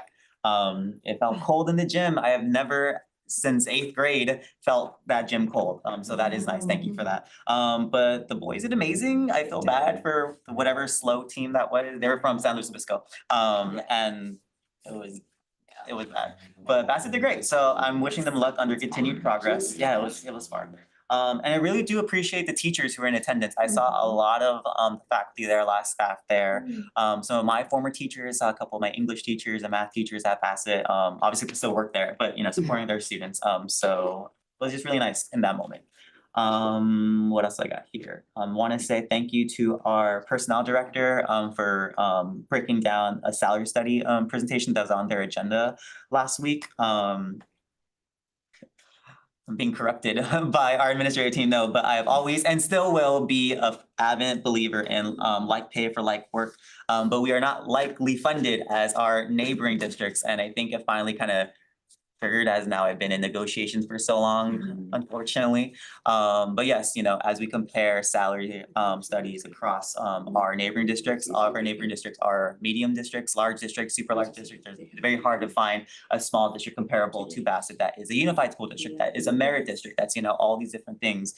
So thank you for elaborating how that breakdowns work, but I just want to reiterate that to our bargaining teams. Yes, like work for like pay, but we are not like funded. We are not getting the funding streams as our other districts, so just remember that, please. Please. And then encouraging civic engagement. I think it was former board member and Mount Sac trustee Laura Santos who really said that, and I remember that to this day, but she said it when I was a student board member, we should be encouraging civic engagement. Again, when I was a student board member and trying to be civically engaged and I got in trouble for it, you're fine. But obviously there's a lot of student organizing that we see in the La Puente Valley, potentially here in Bassett. And for me, making sure that we are protecting the rights of our students and employees to their freedom of speech rights. Obviously, with employees, it's a little more awkward because, you know, you're on a job, but in general, the principles of, you know, supporting expression and civic engagement safely. So just wanted to just make that point of view of do what you guys gotta do, but do it safe. And keep it as vague and supportive as that for liability purposes, I guess. But of course, congrats to our students getting their admissions decisions. Sorry if it didn't work out for you. I've been there, done that. Congrats for those who are super excited. If you know exactly where you're going. For those of you who are going to the UC, welcome. It's amazing. Go Bruins. Just throwing that out there. And I think that's mostly it for me. I did mean to say during my brief superintendent search firm update presentation, whatever that was. But also just to make us all super aware that we are all being watched already from potential candidates.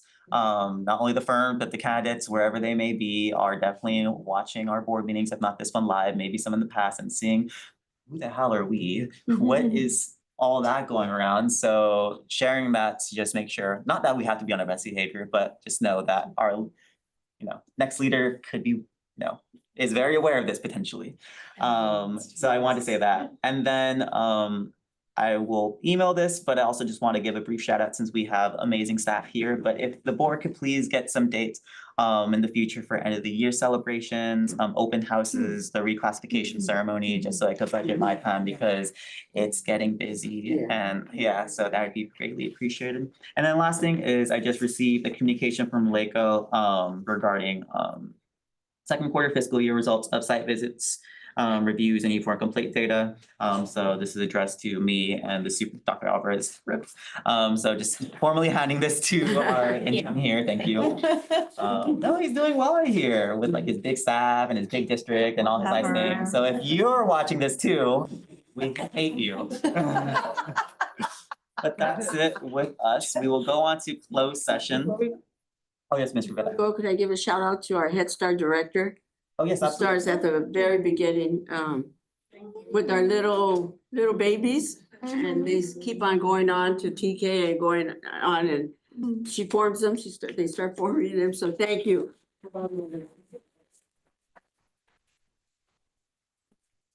Thank you. I shouted you out like maybe 2 minutes ago. Oh, you heard it, yeah. People here, thank you. Great, okay. So we'll go to closed session. So item 1 is conference with labor negotiators pursuant to Government Code Section 54957.6. Item 2 is conference with legal counsel, potential litigation pursuant to Government Code Section 54956.9. There are 3 cases. And the last item, number 3, is public employee discipline, dismissal, suspension, reassignment, release, non-reelection, non-reemployment, oh my, pursuant to Government Code Section 54957. There's no objection. We will go into closed session now at 7:08 p.m. Thank you.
1 second, yes.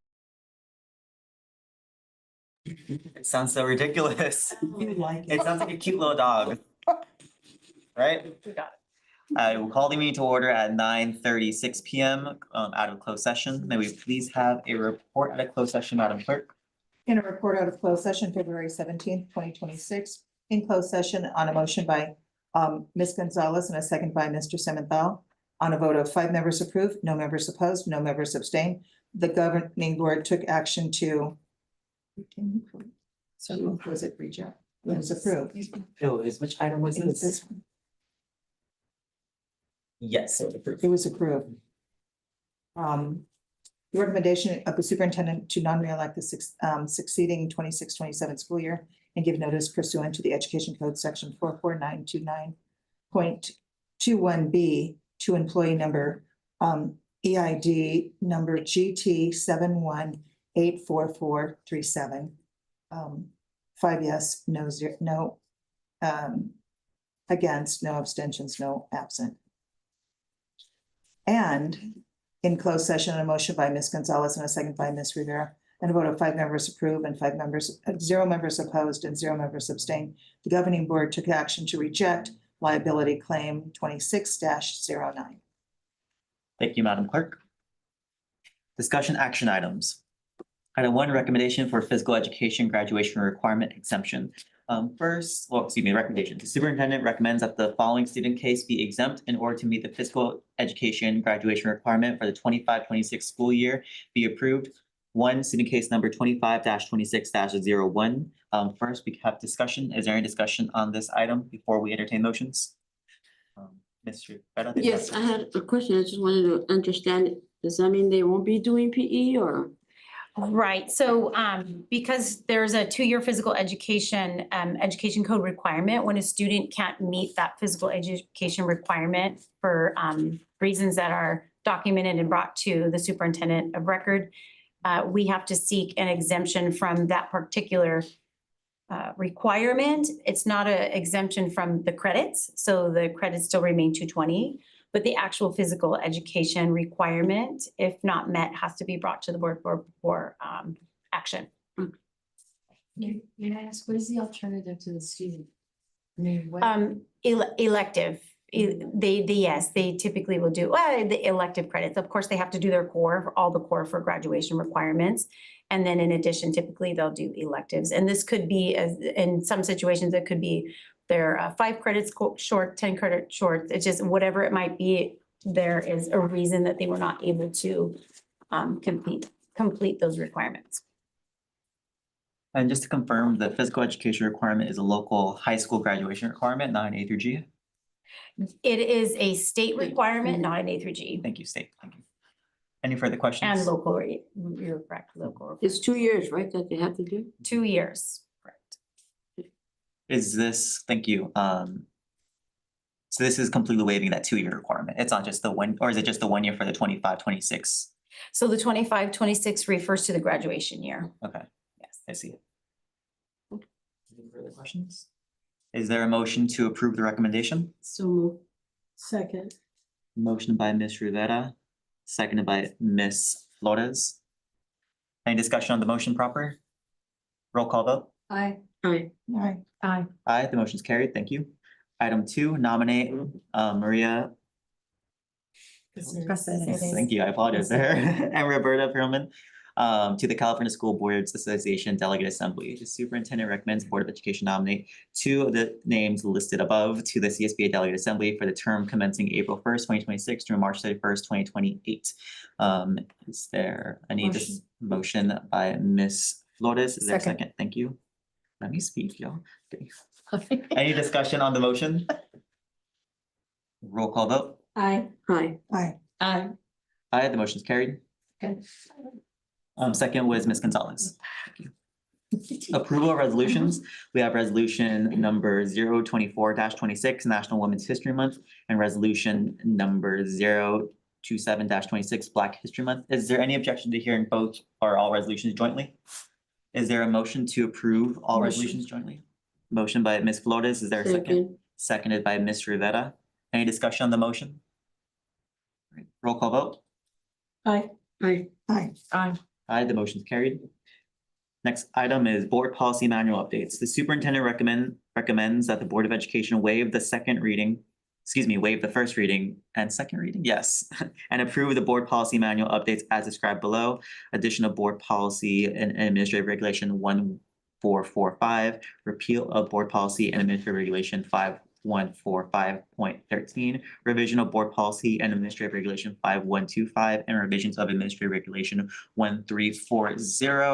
The first one is board policy 1445, response to immigration enforcement. A recommendation is made that the Board of Education approve the first waive the first reading, approve the first reading, waive the second reading, and adopt board policy BP 1445, response to immigration enforcement. I would like to make a motion. Is there a second? Seconded.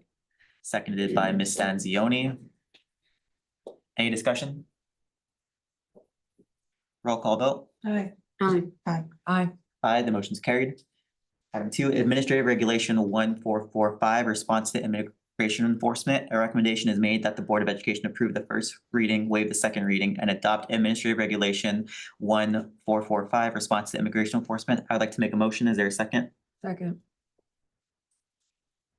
Seconded by Ms. Gonzalez. Any discussion? Roll call vote. Aye. Aye. Aye. Aye. Aye, the motion's carried. Item 3 is Board Policy and Administrative Regulation 5145.13, response to immigration enforcement. The superintendent recommends that the Board of Education repeal Board Policy and Administrative Regulation 5145.13, response to immigration enforcement. I'd like to make a motion. Is there a second? Second. Seconded, whatever, by Ms. Rivera. Any discussion?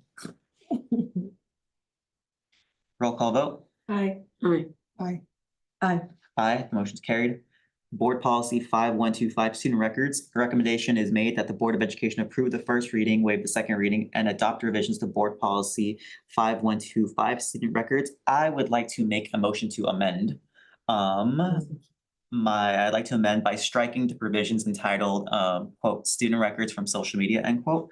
That entire section, it's about a paragraph, is a whole area of local legislation I think warrants further public input and review from the board. It doesn't touch immigration enforcement, so we don't necessarily need to do the March 1st deadline. The rest of the board policy can live without it. And we could bring that up back, I think, once we have the capacity to really engage the role of the school district in regards to surveilling student social media.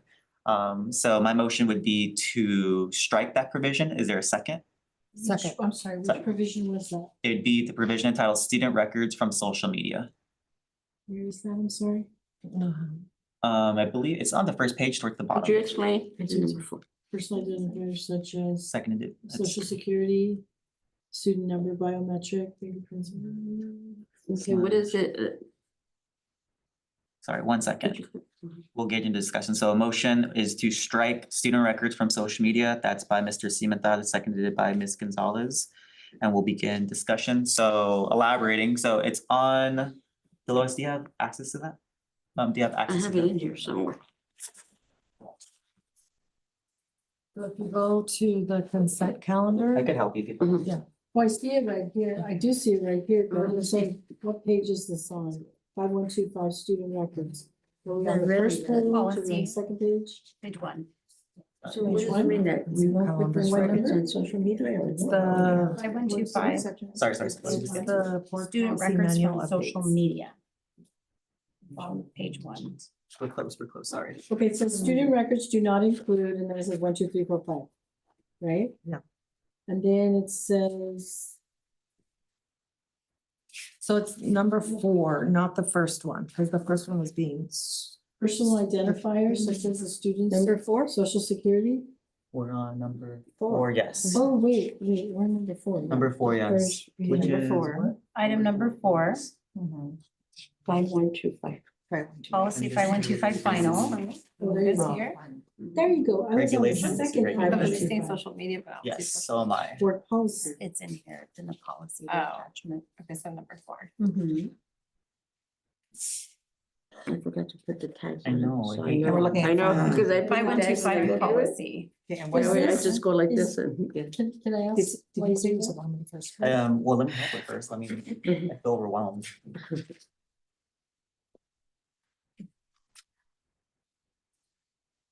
This is regulation, nope, still going. Did you say it was the bottom of the first page? Yes, this is policy. Oh, here we go. Okay, I want to talk about this. okay. Are we all on the same page? Yeah. All right, thanks. Okay. So getting back at my motion, so where it says, Student records. student records from social media towards the bottom, it's highlighted, and then there is about that one paragraph that says the superintendent designee and then eds and ed code 49073.6. Winded, sorry. I tried to like not hover over you too much. I would prefer that this is, well, I think this section is, so it's a lot of power packed into it. I personally would be more comfortable if we were to locally legislate on this topic. We have these terms defined, scope kind of elaborated further. For me, I feel kind of hesitant, kind of locally sanctioning a surveillance program. It is what it is. Obviously it's limited to student safety, school safety, but again, what does that really mean? And I think we have an opportunity to elaborate on this further, but obviously we don't have capacity to elaborate on that tonight. So my motion is to simply delete that from the proposal tonight, so we could approve the rest of it as is to meet the March 1st deadline for the state's immigration updates. And then we could talk about this later, whenever it comes back up. So you suggest that we can revisit? Oh, we absolutely can revisit. I just, because should. we Yeah. should, I just don't think we have capacity to do that undertaking tonight. Yeah. So my motion would be to strike the entirety of that. It does not foreclose us Table from, it or? We you- want to pass. you can't table it because it's a part of the big, you would have to table the package. So my amendment would be to completely remove that from the package and then approve the rest of it without it. Okay. Do you need a second? It was seconded, already. We're not Okay. discussing it. Ms. Flores? Okay, so basically what we're seeing here is, should a student post something on social media or whatever, we cannot grab it and put it as part of their file? Technically, well, I mean, I'll allow Dr. Harrison to elaborate on the actual practicals to it, but my understanding, it's still, Ed Code still allows us to. So even by us theoretically removing it, we still have the authority to do this stuff. My issue is I would rather locally elaborate on this further than a 2-sentence provision on some random board policy. So Dr. Harrison, would you mind elaborating on the practicality of this? Right. Is that So even a the word? the practicality is, Is it? Sounds stupid. what's been occurring over the past few years is districts are able to gain and gather information regarding student safety from social media sites. And that they may see something online, or a student may see something online, and then eventually it winds up with the admin designee or the administrator at the school site. What this is stating is that if that information is gathered and maintained, that as a school site representatives, we would have to notify parents or guardian about that this exists, that we've been able to garner this information from social media and allow parents the opportunity and public comment at a regular board meeting to speak on it if they didn't want that to be used for, it's similar to our subpoenas for the police, like having the subpoenas, we have to let the parents know if we've turned a record over so that they could have their day to speak to us. So it's similar to that, because we have seen more and more that student discipline may follow from something that was posted on social media. So this is the attempt to address that and allow the school sites to gather that information as needed, only in light of student safety. Thank you. Okay. Any further discussions on the motion to strike? It's just we're limiting the motion on that one section only. Could they still use it though if we say no? Technically, yes, because the ed code that authorizes already. So again, it's just, in my view, we as a district, I would want to elaborate on this topic more, which we still can, but as it's presented tonight, I would think it's best to remove it so we could touch it later. Can we have assurances that we'll revisit this within a reasonable time? Just because it is such a timely thing, it's going on right now. Yeah, I mean. how would that look like? We could also just, I mean, just like by consensus, give direction to staff to make this a bit robust, look into this more, elaborate, so, Could this be something that we undertake in the summer? Possible. So we have to possible. give a timeline when we want this to come back to us. And maybe have it ready for the new school year? Yes.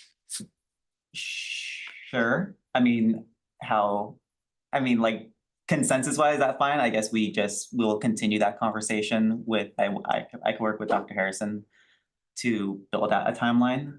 And then we'll just bring this back. Similarly with the cell phone policy, I feel like with the cell phone policy, Yeah. that was a bit more rigorous, where it was a whole informational agenda item, we all gave more feedback to it. We have a date. We had a date then, whereas this one does not, I wasn't prepared for Let's that, schedule for like a June or August meeting. Not bad. okay? So with the consensus that it will be brought back, just consensus will be brought back, okay?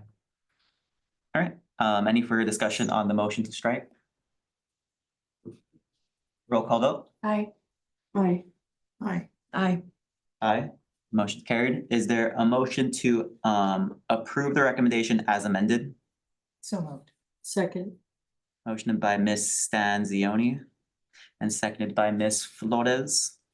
This is to approve the board policy with that section struck.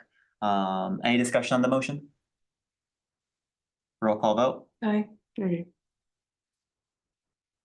Aye. Aye. Aye, the motion carries.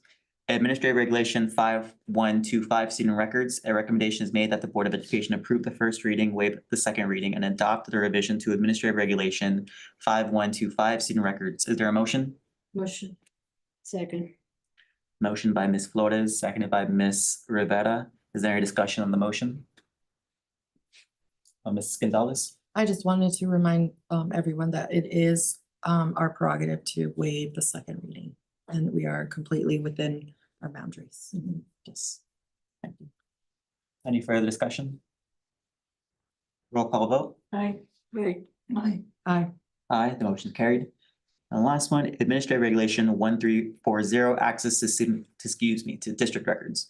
A recommendation is made that the Board of Education approve the first reading, waive the second reading, and adopt the revisions to Administrative Regulation 1340, access to district records. Is there a motion?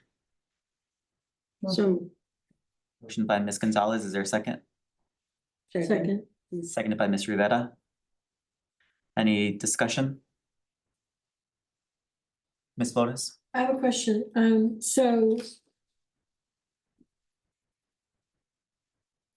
is this like, how does this pertain to like public records requests? So for example, okay, adopted the second reading. So I'm seeing on here minutes of public meetings, meeting agendas. All this can basically be school-based programs. All this can basically be obtained through a public records request, except, as my understanding is, in the case of its pending litigation. But the concern I have right here is documents containing names, salaries, pensions, and benefits of district employees. That's something that cannot. Oh, Unless there's a shall warrant. have access include, but are not limited to. What page is that? This is on first page. First page, where? Administrative. What Under section? public records to which members of the public shall have access but are not limited to, and it goes through a whole big thing, and it says here, records pertaining. Where'd it go? Those are public salaries and benefits are public record, actually. Anyone can Google those. Including yours? Yeah, including ours. All of ours, actually. All of ours, yeah. Yeah. So Transparent. Take out taxes, please. Okay. Any further questions? Roll call vote? Aye. Aye. Aye, the motion carries. Consent calendar. All matters listed on the consent calendar are considered by the board to be items that will be enacted by the board in one motion. There will be no discussion of these items prior to the time the board votes on the motion unless members of the public, board, staff, or public request specific items to be discussed and or removed from the consent calendar. Are there any items under consent a member would like to hold? Ms. Stanzioni? Under business services, I would like to pull number 4, Agreement California Waters Cleaning Services, Bassett High School. Go, under where? Business 4, Number 4, under business. anyone else? I'd like to pull items 2, 3, and 8. Under business services? Yes, all under business. Items 2, 3, 4, and 8. A total of 4. Being pulled. Now we're also engaged, aren't we? Everyone's following along now. Is there any other items? Is there a motion to approve the consent calendar as scheduled? So moved. Motion by Ms. Stanzioni, seconded by Ms. Gonzalez. Any discussion? Oh, no discussion. Roll call vote. Aye. Aye. Aye, motion carries. Thank you. We'll go under business services. Item 2, notice of completion, Bassett High School Aquatic Center. The superintendent recommends the Board of Education accept and approve the notice of completion for the Aquatic Center at Bassett High School. To begin with discussion, I'd like to ask the superintendent, understand there's some mechanical or machinery issues with, not issues, but concerns, let's just call it that, at the facility. With the notice of completion, is it correct that this is just kind of finalizing the construction of it, but that the actual operational issues would be addressed through warranty? Could you elaborate on that topic? Right, that's accurate, and I believe Ms. Ibarra might have more details on this, but right now, for example, we're working through a part that's needed for one of the motors. It is under warranty and does not have any relation to the completion of the project itself. So as things come up and usage happens with our facilities and we have to continue to upkeep them, we will have to oftentimes go back to a potential vendor or the maker of the part and work through the warranties. Dr. Harrison, if you allow me, and President, it is important that the notice of completion gets processed because that will finalize the project, and then the district is going to be in receiving of all warranties, which is very important that we start putting together all the project. And we do need to have all the records in place. And my plan is that I'm gonna come up with a plan for the maintenance department and as well including the admin of the high school. We need to start getting together and we need to identify what different pieces of equipment we have. There is the mechanical portion and also the service portion of maintaining the aquatic center. And I do need to have all of those records so that I can start putting the plan in place. Thank you. Any further discussion? Open. Is there a motion to approve the recommendation? So moved. Second. Motion made by Ms. Rivera, seconded by Ms. Flores. Any discussion on the motion proper? Roll call vote. Aye. Aye. Aye, the motion carries. Item 3, construction management services, list of approved list of providers. The superintendent recommends the Board of Education approve the list of construction management services for upcoming district projects. Beginning with discussion, I just want to confirm if the interim superintendent can confirm, is this just simply authorizing a list of firms that the district can engage in, but we're not necessarily approving any agreement with any individual one? So if there is going to be an actual agreement with the firm to do a project, that would be coming back to the board for formal approval. That's accurate. Okay. Did you have that conversation by any chance? So I could publicly ask it. Okay, so then can I ask it? Okay. Yes. So my question is, it's been brought to my attention from a member of the community that the district still hasn't, or district never formally approved a construction and facilities policy manual. My understanding, it's a draft document that I think our teams have already been kind of operating on loosely, but it hasn't been formally board approved. I did bring it up in my public comments a couple meetings ago, obviously encouraging it, but I'm just one board member. It's not a directive, so no one's late, no one's in trouble. I would like to, if possible, lay this item on the table pending the approval of the construction policy manual, but I would like to first ascertain if that would be an undue burden on the district. Basically saying, I'm going to, the board not approve this list until you get that policy manual. If that is a complete inconvenience, I am open to be saying we could approve this tonight, but we do similarly have a direction that policy manual is presented at a definite time frame. So would you mind? Yeah, answering to absolutely. that? So thank you for the opportunity to explain.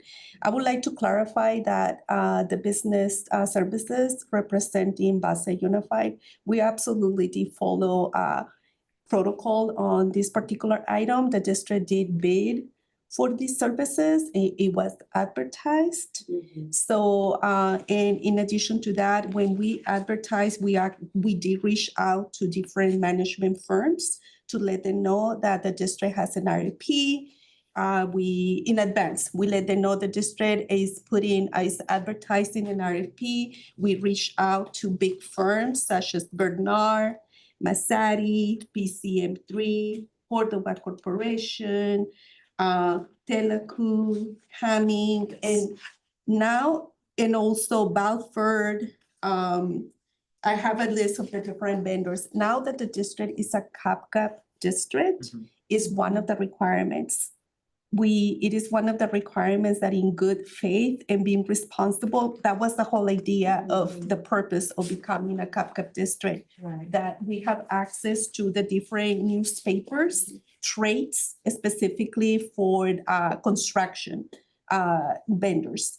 But the district is going to continue. I am working with our legal department to bring something to Board of Education that is going to formalize our policies when it comes to procurement, to ensure that when the district is procuring for supplies and services versus construction procurement process, we do have that incorporated in our board policy that we are following ed code.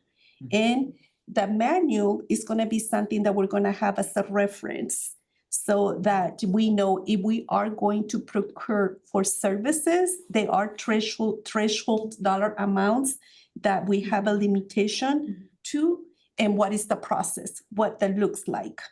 And then we're going to reference what is that public code when we are procuring. So, but for this particular specific for the construction management that we're looking for, we did the district advertise the RFP. We followed the protocol. We make every effort to reach out to different construction management companies.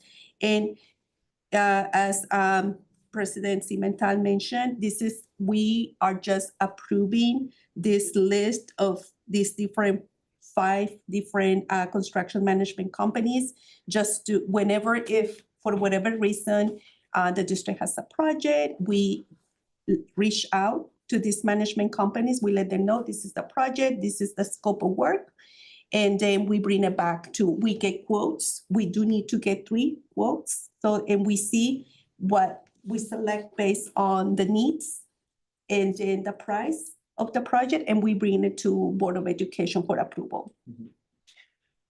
Thank you for the context. I also want to add in context,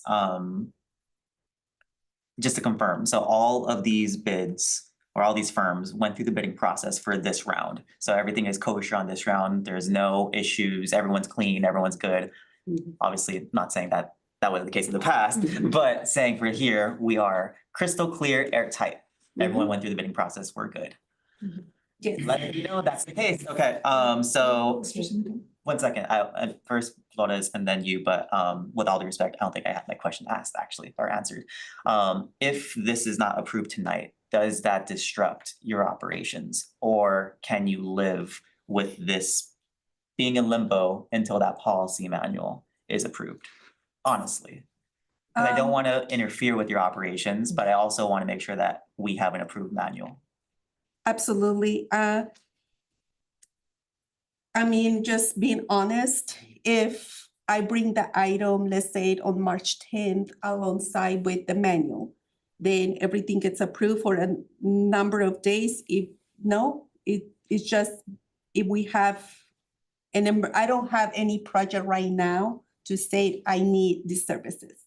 Because if I was to have a project right now that I need these services, I would have had already updated the board that we're working on this project. However, Another reason why we want to have this approved vendor listing is the names that we have in here, these different construction management companies. We have a good variety of sizes of expertise in this pool. It is important just for us to know that it is a good practice for the school district to have this already approved and that we know who are we working with, because sometimes school districts have projects that it's a small project. We don't need a big company, because a big company, yes, they have a level of expertise, but the level of expertise is on big projects, complex projects. It could be that, let's say, for instance, a parking lot. I wouldn't go with a big construction company because, it's just, I would like more like a hands-on a small firm that is going to guide me, not on the bidding process. That's not what I'm concerned with. I'm more concerned with the actual scope of work getting done to what we're paying this company for. And that's required supervision. And I'll go to the site. But me seeing and not knowing exactly what to ask about that, let's say, for instance, asphalt. What is that height of the asphalt? Like little things like that I need that area of expertise from one of these companies. But as of right now, I do not have a project that I'm in that pressing time to say I need it right now, but I wouldn't say that In a month or in a so. month of 2 months. I see. I mean, Thank you for your candor. I think that answered my question. Ms. Flores? I personally have no doubt that the district is dotting their i's, crossing their t's, either from our previous superintendent or our current interim. And I know, and I'm very confident in the work that you are doing and making sure. But I think the manual is a safeguard for us, so that if we were challenged with a question, for our approval, this is it. Now, and if we're following that, it's a document and it's in writing that we have to fall back on. I don't have a problem with any of these contractors. I really don't. But I think I'm seeing Board Member Cimental's comment more as a safeguard to the district. We know that the i's are dotted, t's are crossed. But this is going to be we followed our policy. This is what we're supposed to do. And because then that becomes a public document to people. If somebody wanted to challenge us, no, here it's in our policy that we did do this. But in my head, I absolutely do not question the district. I know the district we've come a long way from past vendors, but I do appreciate that. I'm looking at this more as a safeguard. Please not as a question of what's happening right now, or practices that are happening right now. Thank you. Ms. Manzioni? I just wanted to bring it back to your question because I didn't think it had been answered, but right now is the motion to table it? There's no motion yet. I was suggesting it to illustrate my line of thinking. May I make that motion? So the motion I was going to offer, if this is what you want to make, is a motion to lay this item on the table pending the approval of the policy manual, which would mean we cannot take up, the effects of this is we cannot take up this action item. We cannot approve this approved list of providers until first the policy manual is approved. Correct. Whenever that might be presented to the business services team, mindful of course of what they've discussed in closed session in terms of timelines the next couple weeks and how busy they may or may not be.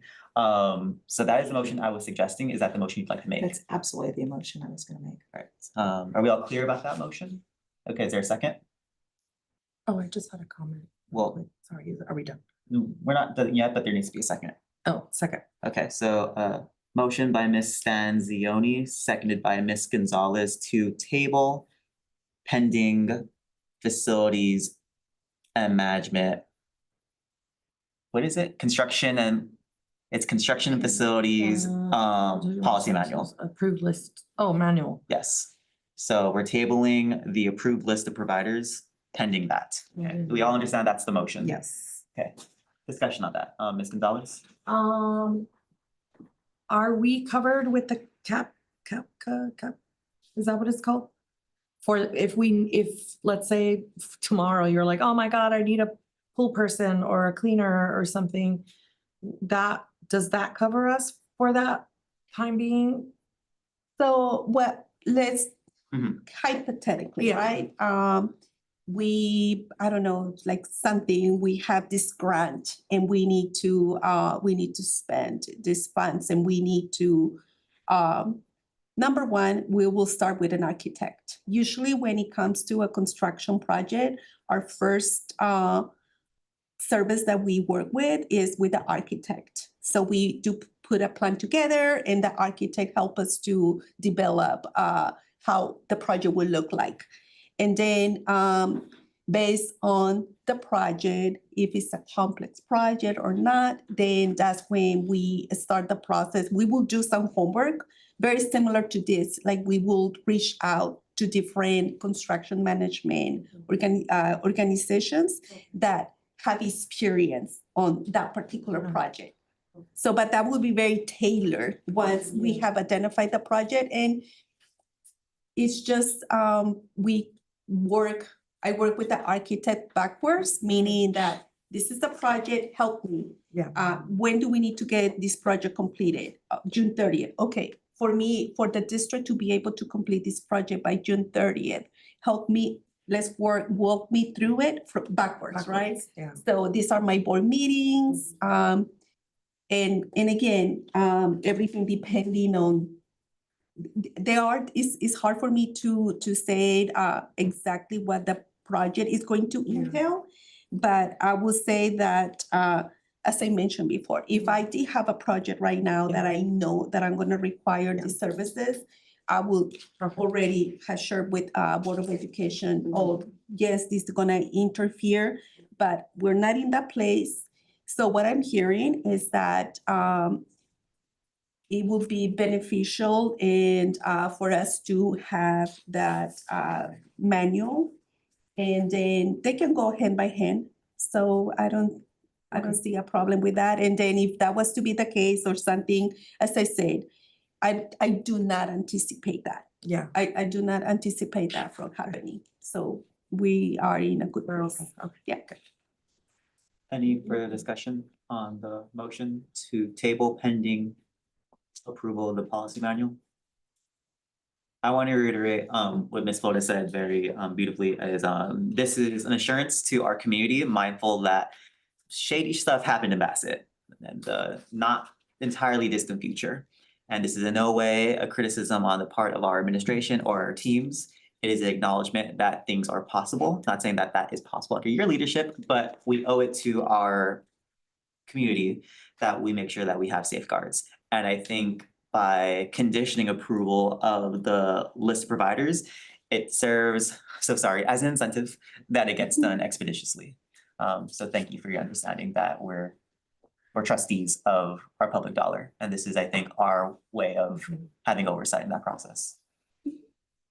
Any further comments? All right, roll call vote. Aye.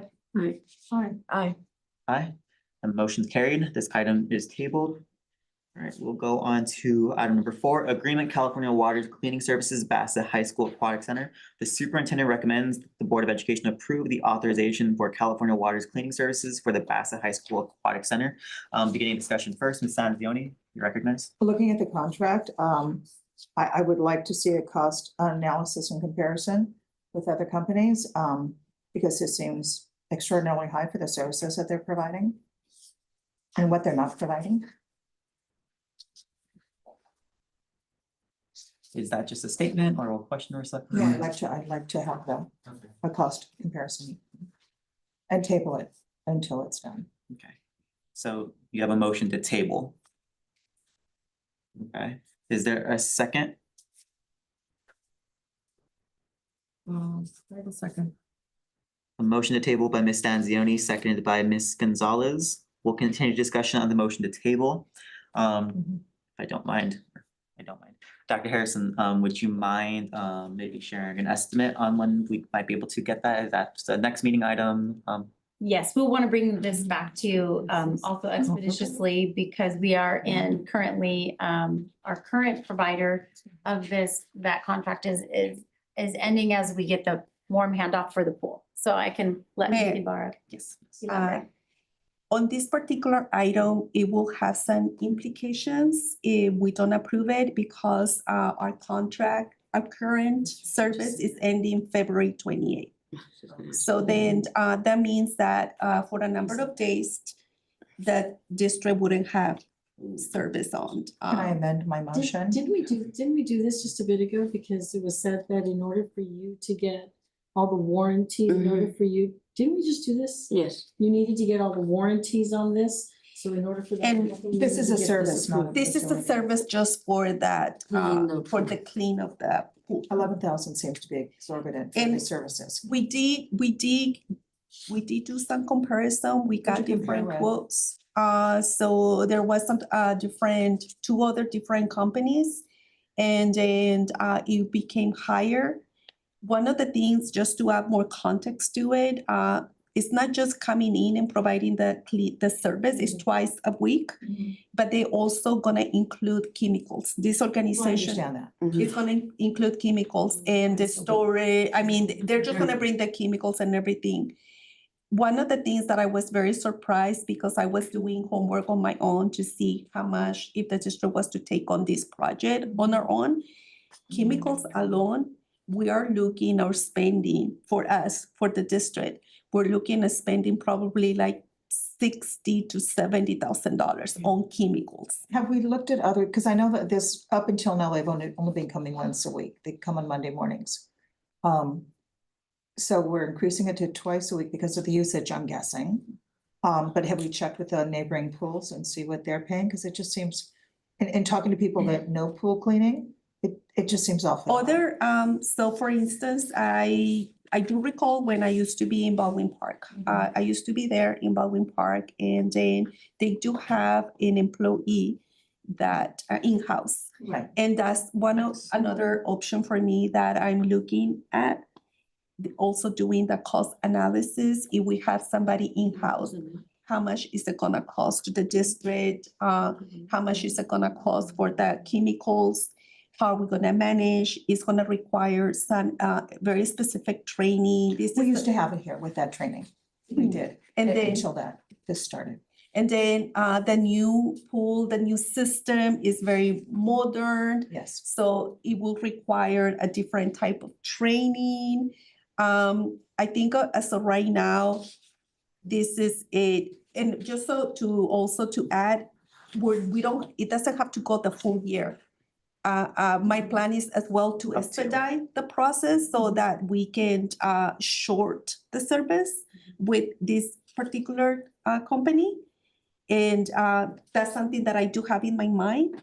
But as we know, I have to put together a job description. I have to bring it to work with PC. That takes some time. I think.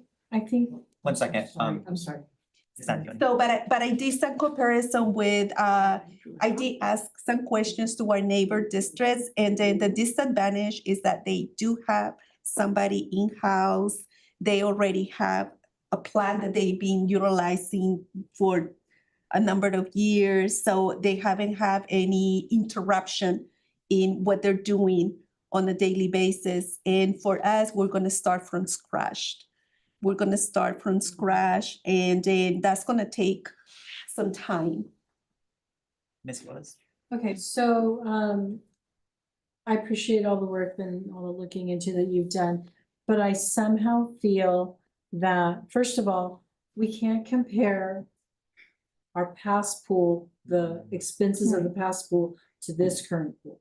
Can't do that. So in my head, I am thinking to have someone in-house do it would actually cost more than 11,000.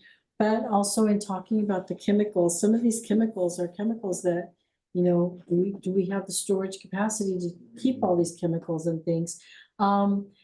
My other question is, it's 11,000 monthly. does that take into consideration, there will be months that the pool is not really in use, where I'm thinking the heaviest time of the pool use will happen, first of all, during swim season, whenever the team swims. Which I'm very excited, we have a swim team. And second of all, should we open the pool to community use? That's gonna be another heavy, but that's another conversation for another time. So, and do I understand correctly? This is the price that has been quoted. But it could be subject to change as we become a regular, or maybe they could look to see, okay, it's not requiring that much. Twice a week. Maybe it doesn't require twice a week, especially during The cool days. yeah. Correct. Okay. Those are good questions, and those are actually good questions that, as I explained, I do need to do an analysis, and I do need to include admin from the high school and get together with them to find out, okay, what are our plans? For me to learn how we're planning to utilize that pool. And in addition to that, also working with Board of Education to identify what are our plans for the future. And what we're proposing right now, what the district is bringing to Board of Education is what we know right now to be in the safe. We know that by doing this, we are maintaining the pool. And then it gives me an opportunity, it provides the district an opportunity to start working on asking the questions so that we can put a plan together. What exactly do we need? Where do we see this pool going to in terms of usage? Are we gonna open it to the community? Or it's just for our students? Are we planning in doing some tournaments, and we're gonna have other students coming to our pool? All of those things, right? That I still have a lot of questions about that. But this is just right now to be in the safe and to be responsible. So is this a month-to-month contract, and is it open-ended that we can stop when you need to?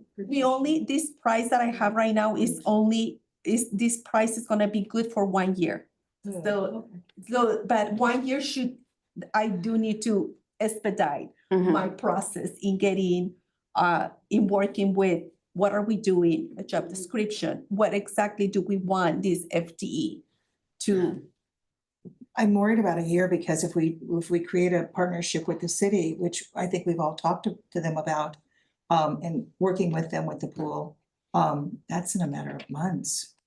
And they would come in clearly with a lot less cost, or cover the cost, maybe. I don't know. But we have options, because if the district start moving with that FTE, we don't know what we don't know right now, right? But for instance, let's just say we work with the process, we have somebody in-house, we identified storage, we identified chemicals, we get the training.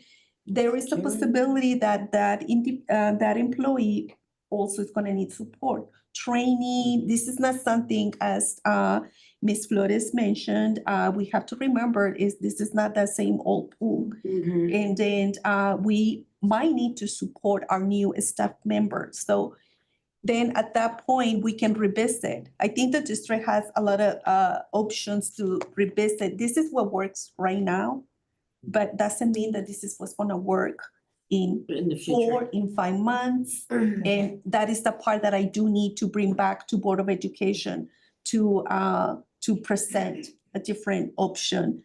Now, this is what we need to do based on the plans that we're doing. Yes. Thank you for all of that. The motion's pending to table. It's already been seconded, so it's in possession of the board. So is there any further questions on the motion to table? Can I feel my thing? You may not, you may vote no, but the motion has to be put to a vote. So we ready to vote? Roll call vote It is to table. to table, yes. My motion, my vote is no, which is not to table. Correct. Mine too. Mine too. No. No, the motion's failed. Is there a motion to approve the recommendation? So move. Second. Motion by Ms. Rivera, seconded by Ms. Flores to approve. Any discussion on the motion? Roll call vote. Aye. Aye. Hi, thank you, Susan. Hi. Aye, motion carried. The hour is approaching, appointed by board bylaw for the adjournment of the regular meeting. I would like to move that the meeting be extended until all items pending are attended to. Is there a second? Second. Seconded by Ms. Aye. Flores. Any discussion? Actually, there's no discussion. Roll call vote. Aye. Aye. Aye, motion carried. We'll move on to item 8, approval of second amendment to exclusive negotiating agreement with Storm Properties Incorporated to develop certain district real property for joint occupancy. The superintendent recommends that the Board of Education approve the second amendment to the exclusive negotiating agreement with Storm Properties Incorporated, quote, second amendment. This time I want to confirm with Dr. Harrison, this item here would be continuing the period in good faith with Storm Properties to allow them to proceed with all of the processes they need to do with Baldwin Park, mindful that things have been kind of delayed a bit with, you know, some back and forth between them and the city. So this is the district allowing them that time, correct? That's correct. Okay, To proceed with entitlement. perfect. Thank you very much. Is there any further discussion on this item? All right. Is there a motion to approve the recommendation? Motion. Motion by Ms. Flores, seconded by Ms. Rivera. Any discussion on the motion proper?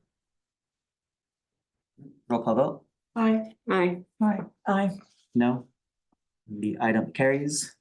There is no further items on the consent. We move on to adjournment. The next regular board meeting will be held on March 10th, 2026.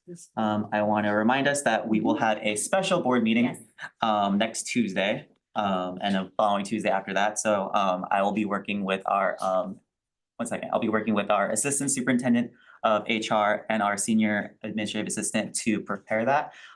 Since I will be including on the agenda the proposals that we received from the search firms. So in order to give us more time to review it, because special meetings only require 24 hours notice, I will still be having the agenda posted on a Friday evening so that we have the entire weekend to review the proposals at length. So that will be it for the special meeting next week, because that's where all the proposals are. And then the week after that, it'll just be the contract, which we already should expect. So that will just be a regular 24-hour notice, but you'll get. Same time? Yes, 5:30 Tuesday. I'm gonna go 6. I mean, we haven't called it yet. Do we need 6? I thought, well, actually, no, our invites, just kidding. Our invite actually said 5:30, so Okay. we should say No, that. okay. Tanika's like, don't change it. I'd invite people. Was that it? Was that the question on the? Yeah, I just realized I'm working remote. That's it. Adjourn regular meeting of February 17th, 2026. Is there a motion? Motion.